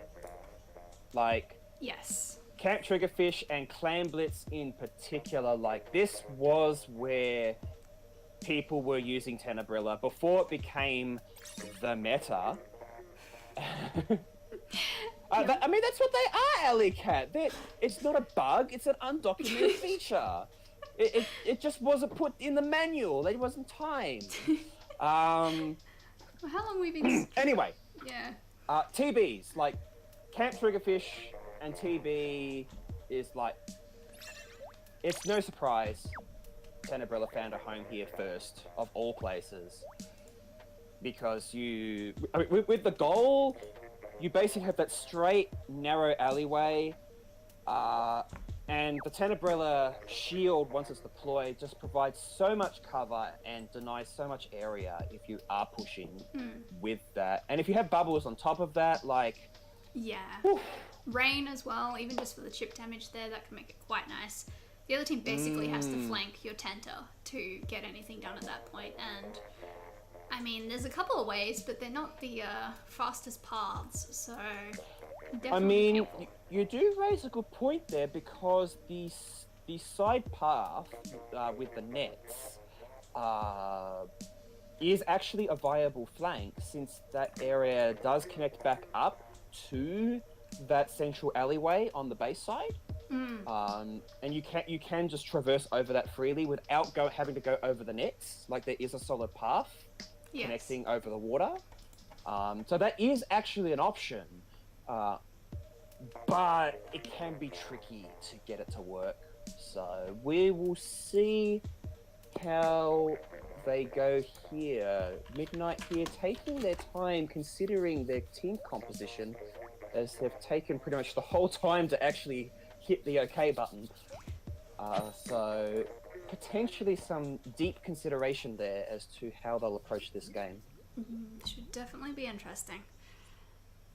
Alright. Rightio, well. Here we go! Plus it's the Clam Jam! So, you know, everyone's favourite mode. Okay, so, no Tenebrilla, but Midnight do switch off their double charger comp, with Yasuna switching to the Pensadoolies. A very nice pick indeed for this mode, with that baller combination. We did have Luke sub out there, so obviously we decided just completely that those 2 charges were not working, but I don't know. Night Wars here with Yosh, and not winning it either, so this does look like that early control of stage, whatever.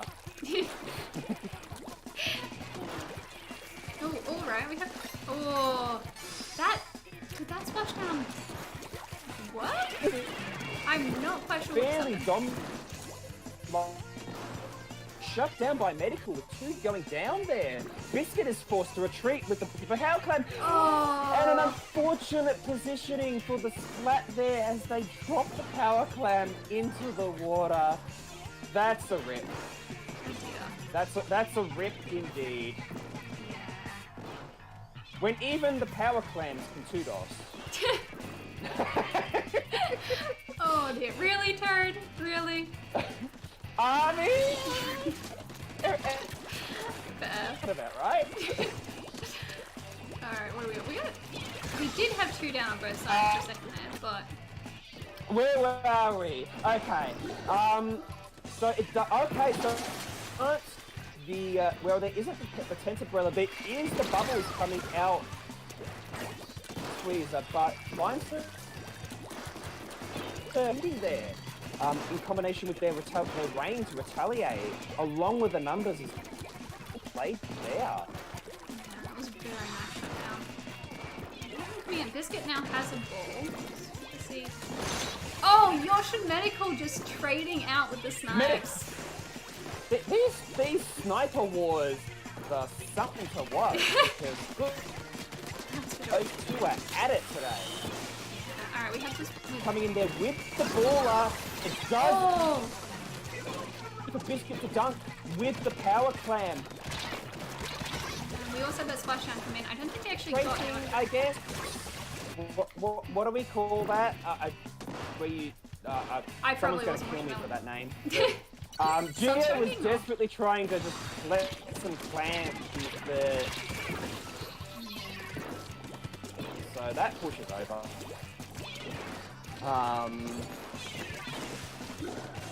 Shot striking. Oh, this point blank ball almost gets forced into the water. So the baller does look to be creating some space here for a super jump here. We do see Medical come in with the power clam, but kind of like some of those earlier games we saw on Humpback Clams.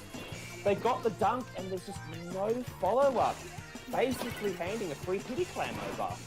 Yeah, Joss just wasn't in position, unfortunately. So that ends that. And Gio seems to be trying to do a bit of a push here. He's going to run into Medical, but yeah, doesn't decide to get out. Definitely. Yeah, Hudson. Going on right now, like the map is predominantly blue, especially around the center. It does feel like Lion have the control here. They also have like 3 power clams, which shows just how long that they're controlling the majority of the map. But they go 3 down and basically going to have to sacrifice all of their power clams. Oh no! Was that another one in the water? That was actually a dive in the water. Oh dear.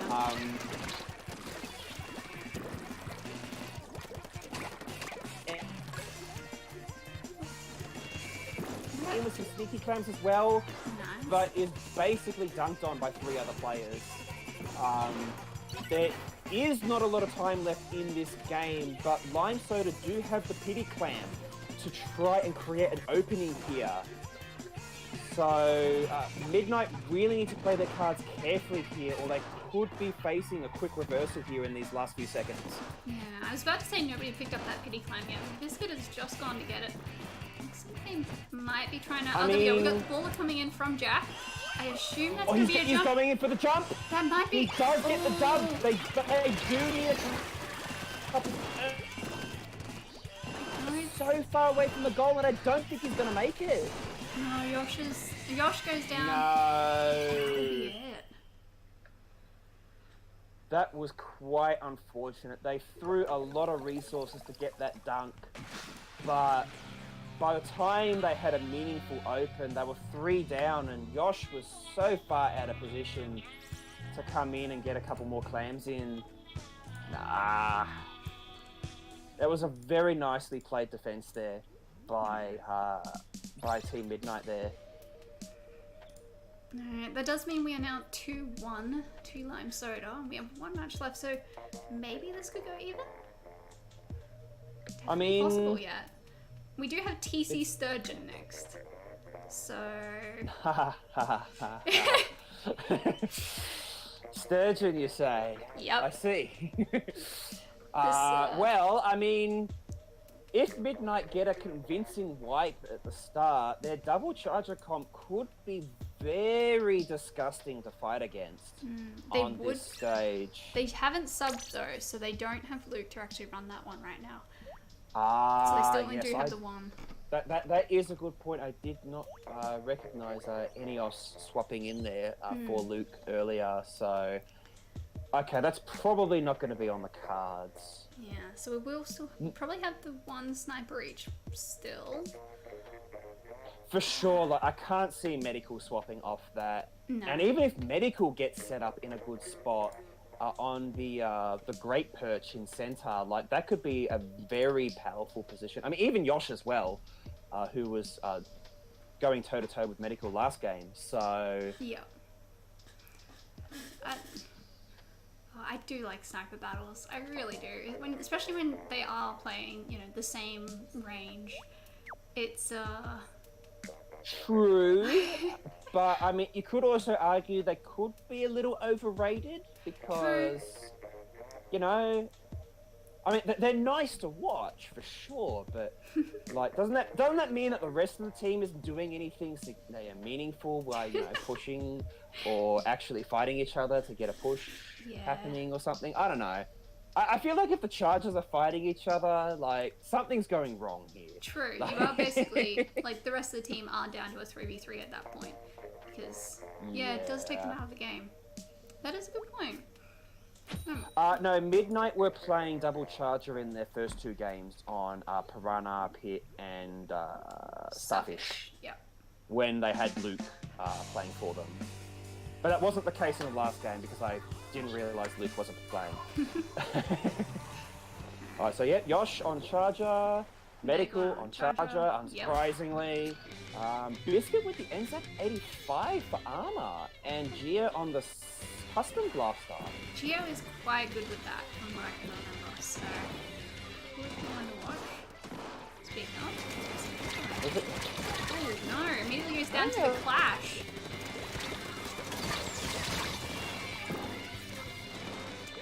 Not something you see every day, but nonetheless, we do see Jack here trying to put a lot of pressure here on Medical and does get the splat there.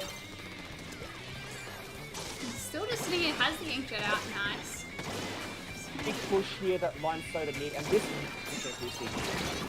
Oh, nice snipe there by Medical onto that inkjet. For sure. That was 2 down just then. 2 down very, very quick. They were.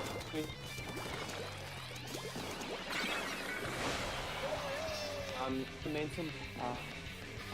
The tower very carefully by Medical are putting a lot of pressure, which probably stopped that push. Definitely stopped that push to get in the water. And Lime Soda just not able to hold the enemy's court convincingly.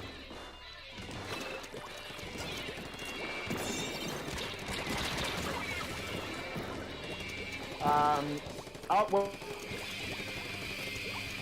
game of reversal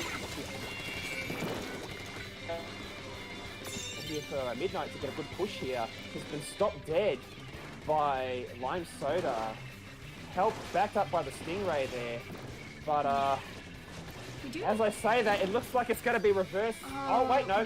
Commentator's curse. Oh, no. Counter commentator's curse.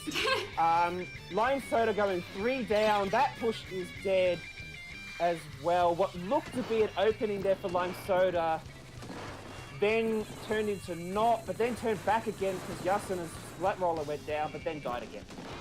So, what do I know? We already have 3 down on Lime Soda again. Yosh is the last one up.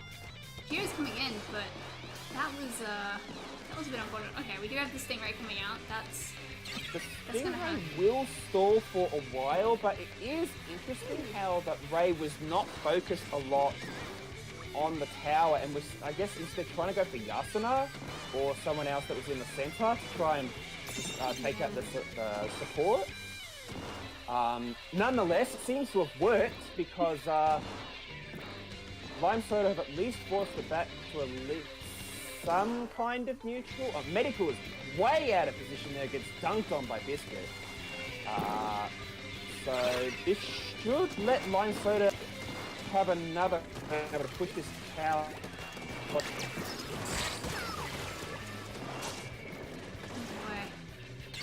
Oh, we see Jack here with the very aggressive inkjet there, getting that dunk there on. Well. Gets another spot as well. Gonna chase this. Oh, but does go down finally. Oh no! Game. We've got the desync spawns going, and nah, this has got to be game. Unless medical. Yeah, unless medical. No. I was about to say, unless medical can pull off a clutch snipe, that was the opening that they needed, and there it was. Very nicely done there. That was a very nice push indeed. Combination of medical being slightly out of position there in the center, Lime Soda getting a couple of nice picks there to snowball, and then Jack with that excellent, very aggressive inkjet. Yeah. The inkjet that FLC will mention is how you play inkjet. Like, that was excellently executed and just blew Midnight wide open, allowing Lime Soda to get that very strong snowball going, and there was just no stopping it at that point. So, well played indeed to Lime Soda taking that last game. Alright, so that does make it 3-1, and I think that might be... No, we only have about half our results this time around, so we did manage to pick a quick round for once. Nice! Alright, well then... I mean, maybe nice, because now we have to wait. We do have... And I've already burnt through all my cue cards, so... That's alright, it looks like the others are handling admin stuff at the moment, so I can ramble for a bit. We do have a few 4-0s coming through in this round, which is a bit interesting. Because the Swiss bracket should be trying to match... I think it tries to match people with similar scores so far together. Like by the last round, it'll match like the 1 and 2 ranking and 3 and 4, etc. I believe that's how they're set up. So the fact that I think we're actually starting to get more and more 4-0s as we go through is kind of interesting. To be fair, we didn't see this at all when we started. We just did it random. It's the order people joined, basically, and we just figured Swiss would, work itself out. Probably better than us trying to seed it at all, considering that it tries to do its own ordering throughout the rounds. But yeah, we've had Team Alpha, which is the pickup captain by, Trent today, but Button is the official captain. Team Alpha 4-0'd Hikari, Too Fast Too Wimmy 4-0'd Team 13, Jim's 4-0'd Splatbacks, Notorious 4-0'd Peer Pressure, which is the other's pickup team, Blooper Reel 4-0'd Vernie Safaro, and then we had another 3-1 from Catastrophe versus Prismatink. So... Alley Cat chiming in with the potential where top team may get paired up with the bottom team, which that would explain a lot of 4-0s. Yeah, true. That could do it. Just did a quick count of the 4-0s that happened in each of the round sets. Mm-hmm. So there were 4 4-0s in round 1 and 2. There were hang on, I lost count again. There were 7 actually in round 3, and we're currently in progress with round 4, and we have 5 so far. Yeah. Though we haven't got all the results in yet. So, No, whatever happened, something went wrong in round 3, if anything. Because if you want to call it just based purely on the 4 zeros, round 3 is where everything went wrong. Yeah, it does look like it, doesn't it? What does our rankings look like at the moment? Oh, all right. So we have Lime Soda actually at the top of the rankings at the moment with completely undefeated. Completely undefeated 4-0. Very nice. All right. So then we have Sailor Vimos are currently on 2 wins, 2 ties, which is putting them in second. And then we have Notorious with 3 wins and 1 loss.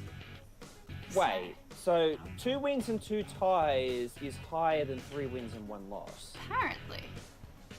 I'm assuming maybe it's depending on which teams they got those against. Possibly? Or unless my page hasn't refreshed properly, that is also possible. No, that is how it's ranking. It's possibly due to the fact I don't know how Swiss works, and if someone can explain it to me, that would be much appreciated. But I have a feeling it may have something to do with how the points are calculated.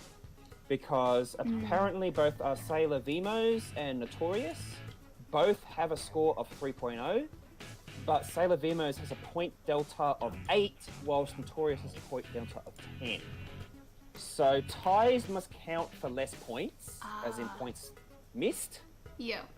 Hence why 2 wins, 2 ties must count higher than 3 wins, 1 loss. Speculating here, of course. Does make sense looking at this though. Sort of seems to go down the points each time. But then again, like Lime Soda is 4-0 and also has a point delta of 10, so I don't know what the point delta means at this point. Yeah, there's a few different things. There's score, TB, whatever that is. Oh, tiebreakers. There's the word there that I'm not even going to attempt to pronounce. Yeah. I'm sure it's some European mathematician. Probably. The other admins know how this all works. I don't. Challenge is not my forte, so. No, let me see if I can look that up. So it's a median. Let me see if I can spell this right. Hang on.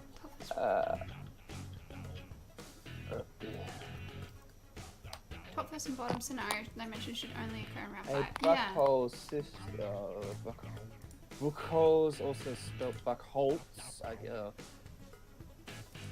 Bruno developed in 1932 for the Swiss system tournaments.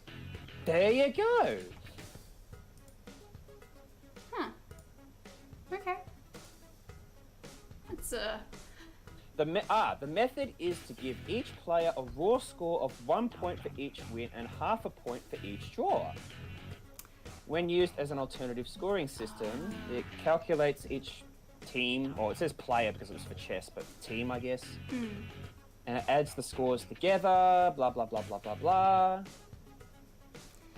The major criticism is that the tiebreak scores can be distorted by the set of opponents that each team plays. So hence what we're seeing, I guess. So, yeah. Okay.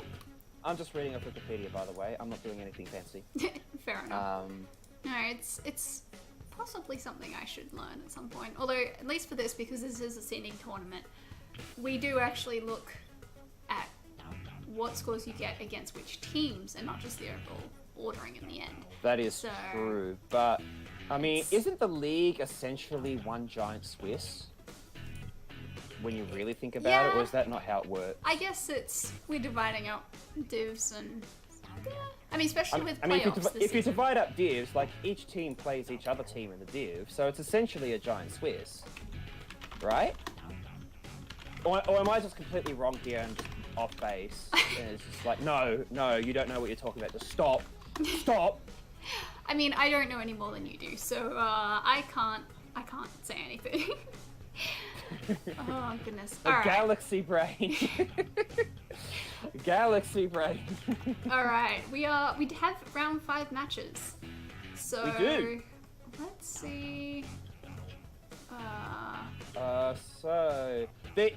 Okay. I keep saying this but we do see Sailor Vimos versus 5 o'clock for this set. Hang on, didn't we? We've recorded Sailor Vimos, but 5 o'clock would be nice. I know I keep bringing up 5 o'clock, and the reason I keep bringing them 5 o'clock is because, from what I've been told and read on the Twitters, 5 o'clock recently had Latias and Goizord transfer or be picked up or transferred, whichever of the two, to the team. So I know pretty much everyone knows who Latias is at this point. Yeah. And if you don't, she is an extremely good charger main that doesn't think she's an extremely good charger main. But she is very good. And she's very nice, so be nice to her. Alright, I think we did actually record 5 o'clock in their last match, round 4, which was 5 o'clock versus VS. So that would have been an interesting one. One team we haven't actually looked at all yet is Notorious. And they're currently sitting on 3rd. And they're going against Surfin, who are currently 5th. So... Oh, you said the word. You said 5th. Oh no. I did indeed. Alright. I think that might be a good one. I did want to see Notorious because we do know... Oh, sorry, my voice is just dying a bit. The trick to commentating is to always have a glass of water next to you. Anyway. Speaking of which, I better refill mine in a sec, so... Alright. Yeah, so Notorious, I think from memory, I don't have it open right now, but I do recognize most of the team members, but they're under a new name now. It's fine, we'll all figure it out by the end of it, so we'll be good. Alright. Let's see how we end up here. Alright, have we...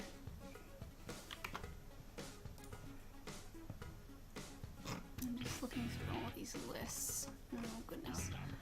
I'm about to say, to be fair, someone did mention... it was Kate. Yeah, that 5 o'clock will make for some excellent viewing in Div 1. Presuming they get Div 1.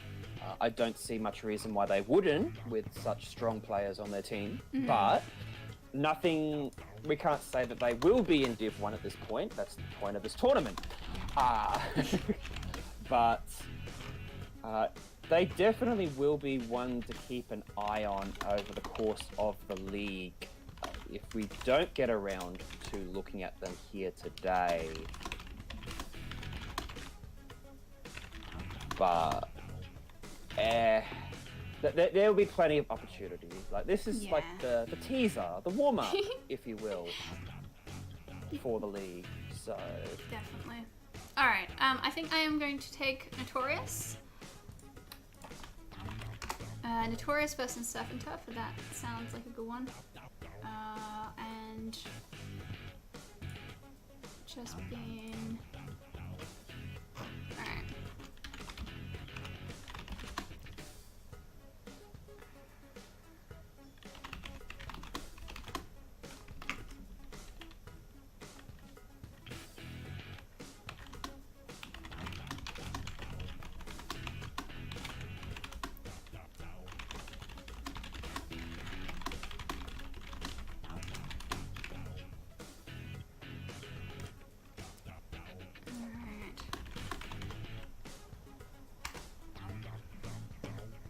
Okay, so I am grabbing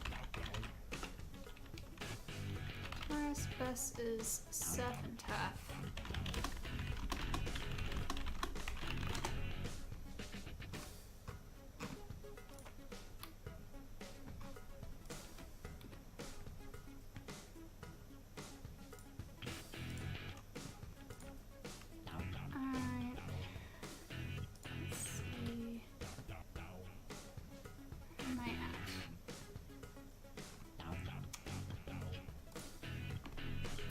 guess I will start switching my overlays over while I'm waiting.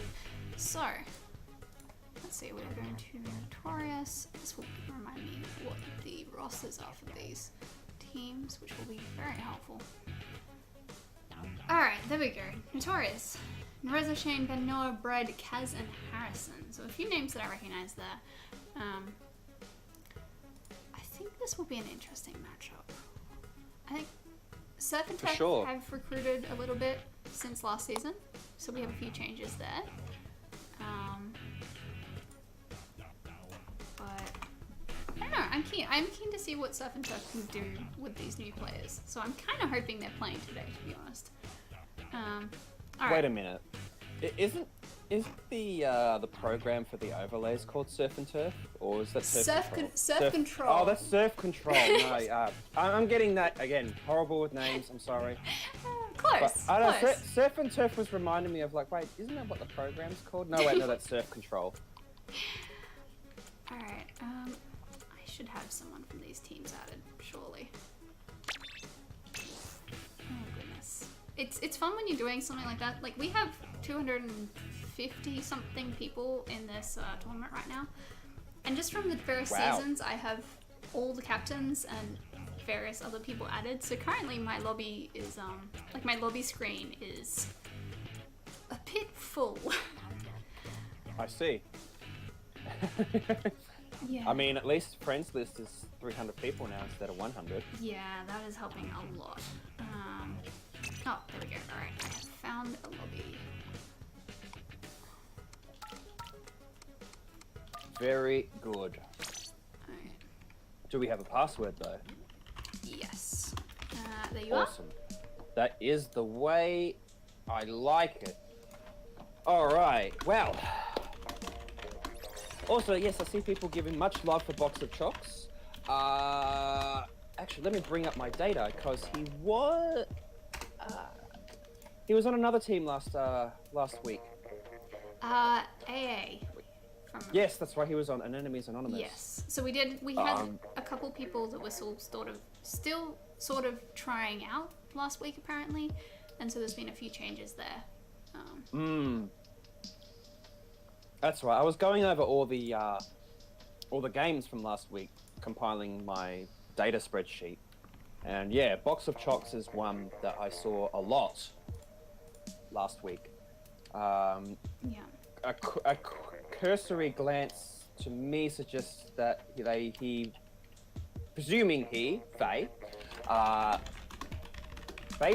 pretty much used the Kansas Splattershot Pro, or at least predominantly used the Kansas Splattershot Pro.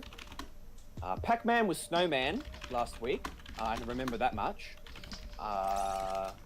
Yes, and they've changed their name this week back to Pac-Man, so that's good.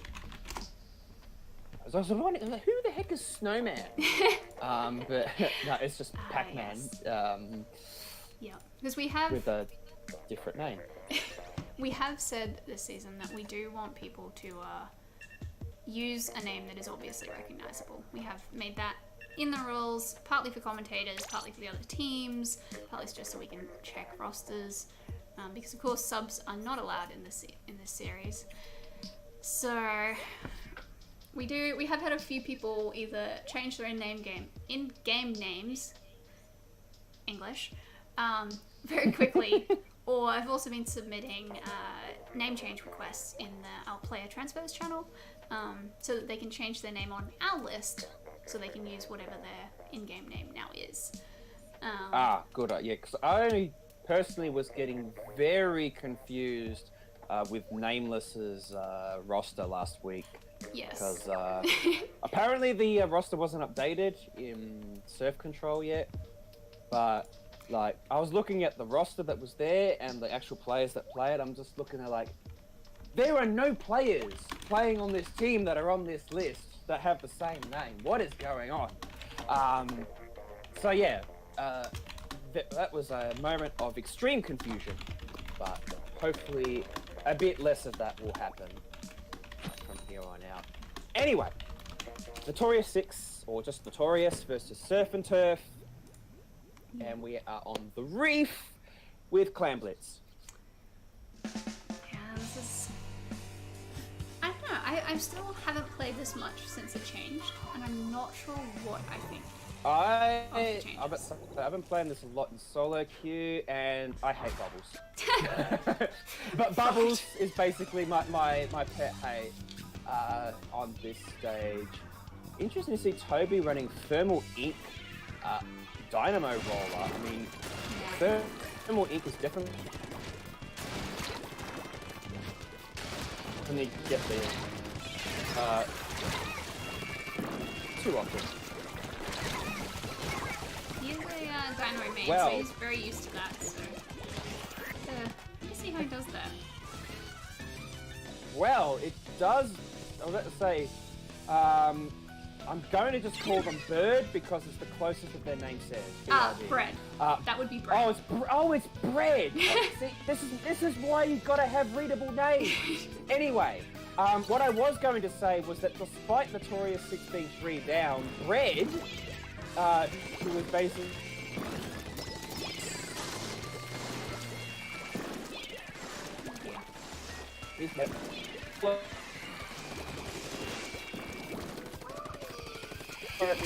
fairly scored a single power clam, but you know it's only one power clam. It's not a huge lead.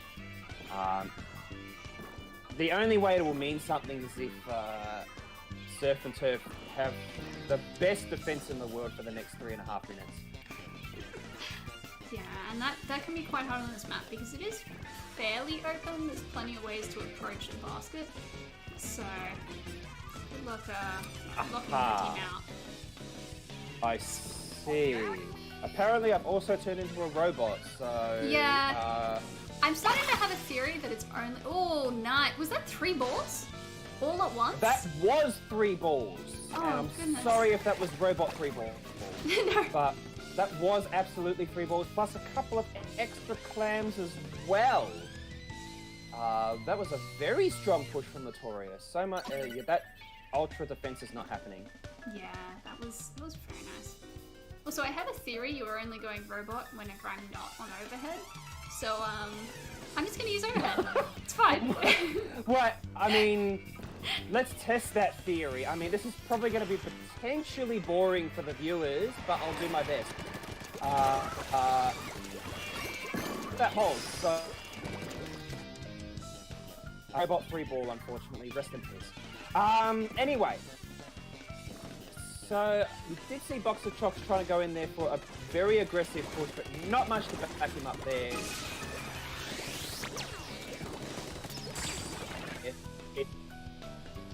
On the side of Surf and Turf.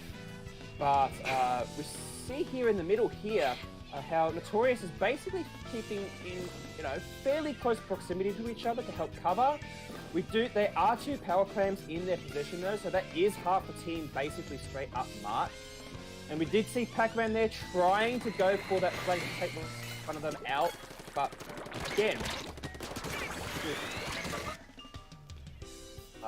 unfortunately, there's not going to be too much of a push here at this stage. Obviously, Notorious does have the lead. They do have 2 power clams sort of threatening, I guess, if you will, the fact that... So any big mistake here by Surf and Turf here could have disastrous consequences. We see Bread here coming in here with the baller as well, trying to get an opening there. Shane does get their power clam off as well. Oh, and Shane also picks up the second clam, removing the penalty as well. Oh, jeez. Bread does go down, so that is the end, unfortunately, but... Oh my goodness. I guess, maybe use Zoom on the overhead, says Alley Cat. I don't even remember what Zoom is. I don't even remember. If you have the overhead, you press you just press ZR, sorry, ZR. Oh, yes. Pretty sure. Okay. So that gives you the free floating overhead. All right. Cool. Let's go. Now, where was I? Yes. We got a bit of a push. I was about to say that Notorious white for essentially not much gain, giving Surf and Turf a lot of potential momentum there, but unfortunately, Surf and Turf weren't able to capitalize off that. They're down to 10 seconds. They do have the power clamp for the overtime, though. If Toby doesn't remember that, it's going to break, and it broke. Oh. Jeez. Oof. Well, that was supposed to be an overtime, but mistakes were made. Yeah. Bit unfortunate there. Oh, I just noticed what gear Fred is using. Oh dear. What gear is he? The fresh fish head and the power he's using armor. the fresh fish power. Yeah, I just saw that. And the angry rain boots. Yep. The only way that could be Wonderful. more of a meme is if he was using the flippers. Because, like, fish face, power armor, and flippers is just... What did the world do to you to make you so angry and bitter at everything? That is the foulest look. I never want to see that again, and I'm probably going to see it again next game, but so it's fine. Oh dear. I mean, we do have Rainmaker Port. I guess this is still one where you want like a speed. You still want stingrays. It's Rainmaker by default. Like Stingray is extremely strong. Like it's in the right hands. It's a free D push. And of course, everyone loves to say Stingray Port Mackerel, oh my god. Yeah. Yeah, end me. But... I think we have two, speaking of Stingrays, is the custom jet sculpture. Yes, we do see two on the side of Surf and Turf. Toby switching to the splatter scope, and Box of Crocs switching...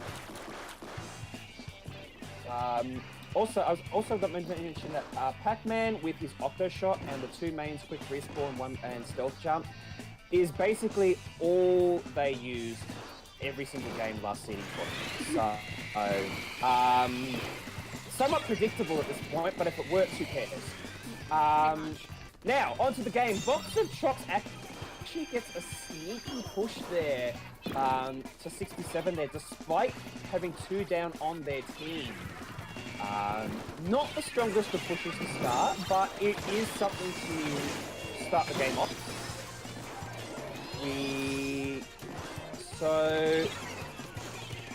Nice!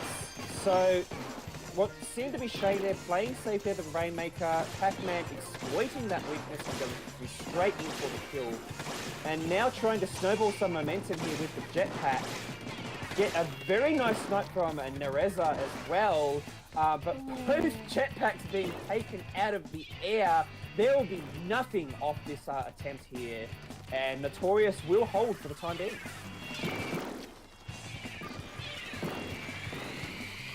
Stingray's coming out again, of course. Stingray War, unfortunately, Box of Chocs didn't win. This will be an opening here for Notorious, though, as they do take two down, and there is the double inkjet synergy. Kaz does take the lead, but Pac-Man and Box of Chocs attacking the sponge to shrink it down enough, stopping it in its tracks. Along with that Stingray, very nice play there by Surf and Turf to stop that push and stop Notorious from taking any more points. Nice work there by Kaz, just hiding behind that wall until the right time to go get that Rainmaker, and that is a wipe. So that's not good. To put it very lightly, that is not good. Brett has gone straight into the base podium. Shane is going so far. Take it all the way down to 13 points. Don't wait, because otherwise that happens. And Toby there with the most, unfortunately timed a Stingray. Oh no, Kaz! Oh! I didn't even see where he came from. I just... He walked straight into the base and grabbed the Rainmaker. Oh goodness. Alright. If Toby hadn't died to that curling bomb though, that push wouldn't have happened. Because that Stingray would have completely locked off that alleyway. But because of that such beautifully placed curling bomb, it completely blew it open, and Kaz just sneaking in there and dunking it. Yep. Like, oh goodness, that was very nicely done. Indeed, that was very nicely done.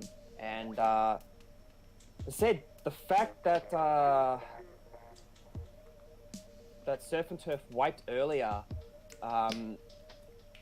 creating the opening to get the Rainmaker in there in the first place is just like, this is why you have to be very careful and not just throw everything at a push and wipe and not get much out of it, because otherwise that's gonna happen. So hopefully something to not repeat again here on Tower Control Inkblot. Yeah, Because, do you think we'll see the Stingrays again? Considering like the shape of this map and the path of the tower.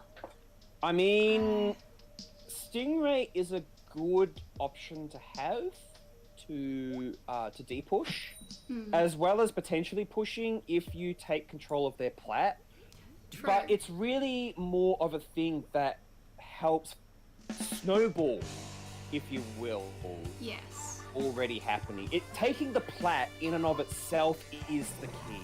The Stingray is just a bonus, really. So taking the plat here will be the key to get those pushes going.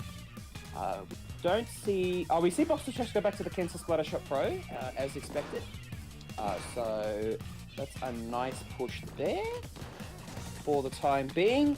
Boxer Chocks and Critical Sword... okay, no, never mind. Critical kind of forgot left Boxer Chocks there for dead, unfortunately. But no, with that said, though, Surf and Turf do take control of the center here. It's a weak control for the time being as the rest of the team tries to get back into position, but this could be something here. Yeah, I think Kobe's going to get back on that. No, Kobe just opts to not get back on the tower. The interesting choice. Oh, okay. He wants to come back. Box of Chocks playing with fire there, using the Booyah Bomb to stall out and basically have the attention of 3 players. Oh, jeez. Buying some time there for the team. Sadly does not pay off though, as the rest of the spawns are not a good place for Surf and Turf right now. Not a good place at all. Oh goodness. Yeah, it's still happening. I don't like where this is happening. I mean, okay. They've managed to buy themselves some time with that 3-player down there. This will give them the breathing space they need. Woo! I think it was Toby there who got the intro. Possibly. Toby is on Dynamo Yes, Roller, so possibly. Anyway, it looked like some rather nice flicks coming out there. But Toby was doing some nice work there, sort of contesting with the Dynamo flicks, though, so... Yeah. Nonetheless, okay, so, unfortunately, that's basically a pseudo-wipe on Surf and Turf's behalf once again. I'm not sure what they really need to do at this point. I mean, not die is like the Street Fighter advice of don't get hit, but there's got to be something that they're enabling a Notorious to be able to get these constant 3 downs. But again, that's just exactly what happened. They need to find a way for that to not happen, because they just, so long as that keeps happening, they can't get control of the stage. Yeah, and they did just have 2 people sitting in Notorious's base for a while there. When their team weren't able to push, they weren't really getting splats. I feel like they should have jumped out if they had the chance, and I think they might have. So that really didn't help, because then those 2 went down. The other 2 were only just getting back in, and... Well, Okay, that is 2 down on Notorious. There is an opening here of sorts. Well, there was an opening of sorts until they went 3 down again. Yeah, they're just not staying alive, not making use of any opportunities here. I get a feeling that, just based on everything that I've seen here so far, that there are glimmers where Surf and Turf are, like, they're sort of moving as a unit and watching each other's backs, but then it will break, and then they'll sort of all go off in separate directions, and then that's when the 3 down happens. Yeah. And then, of course, they have to spend the next minute trying to get some kind of control back. Kaz here being sneaky once again with that tower push all the way down to 25. Nice. Thankfully put an end to it, but this is where Surf and Turf really need to try and start working together and get some momentum happening. I did just think, when you were talking about how they keep splitting up quite a bit, they are playing with 2 new recruits right now. So Toby and Box have both only been recruited in the last week or 2. So that could be the source of some of their coordination problems. There's an element at play there that's messing up some of their coordination for sure. Not the strongest of hands, to say the least, but we'll see what they can make of it. They do happen to get a pseudo 3 down. They are running out of time, but they might be able to make. Wait, no. Kaz with the splats at the end there. Actually, yeah, Squid Race just made a good point. Pac-Man is also new, so this is 3 new players. So I mean, it's basically a new team then. So yeah. they're all new to each other, essentially. Yeah, so that would definitely be hurting their coordination there. They just would not have had time, unfortunately. For sure. But like, as I said, like there were glimmers there where they were sort of grouping up, working as a unit to get control of the center. But then once that happened, then they sort of just split off into their own sort of directions. And then it just became a series of 1v whatever fights. And I mean, yeah, there were about at least 4 or 5 times they went 3 down. Yeah, like at least. Something they should be mindful of in this next game. Hopefully, if they're not already watching the stream. Yeah. But just like that was pretty much the big thing stopping them in that last game. So Splat Zone Snapper, again, if something they will absolutely have to work on if they want to try and steal this game from Notorious. Yeah, I mean, this is a bit more. I feel like sometimes they got into trouble, you said, because they were like splitting up and such. But the previous map also had plenty of little corners and things where you can get trapped between 2 people coming at you, all that kind of things. Whereas this is, I mean, you have the big open areas, fairly open anyway, on either side of the map. You have the zone in the middle with a giant wall in the middle of it, which you can just stand behind and paint the zone and hopefully keep it. Yeah. Like, it is a bit more of a straightforward map, and I'm hoping they might have a bit more luck here. True. Plus, with the options on the sides as well, maybe they're splitting up, like, that behavior could lend to their favor here, perhaps? Yeah, people do... I guess we'll see. Yeah. I mean, zones, this map, I think people do tend to split up a lot more here anyway, so... Yeah. A critical going on the Rapid Gecko as well. I like to see Rapids, since there's not too many of them left these days. With that said, it's not a strong start for Surf and Turf with another 3 down. With that said, Toby has done a very good job here on the side here, trying to stay alive and threaten with the jet. Rest of the team does try to come back in here and wrestle some control. almost thought they were going to get the zone there because Toby did have 3 people distracted by his approach there, but no, unfortunately he went down and wasn't quite able to get that. Ooh, and Shane retaliating with a jetpack of their own and getting a nice direct. However, Box of Chocolates almost just forgetting the white. That could have been a complete reversal there. But because Notorious were 3 down, but it's not meant to be. Unfortunately, at this stage, it just looks like Surfin Turf are just rushing in and nah, that's not going to be much of a game, unfortunately. No, that's quite not unfortunate.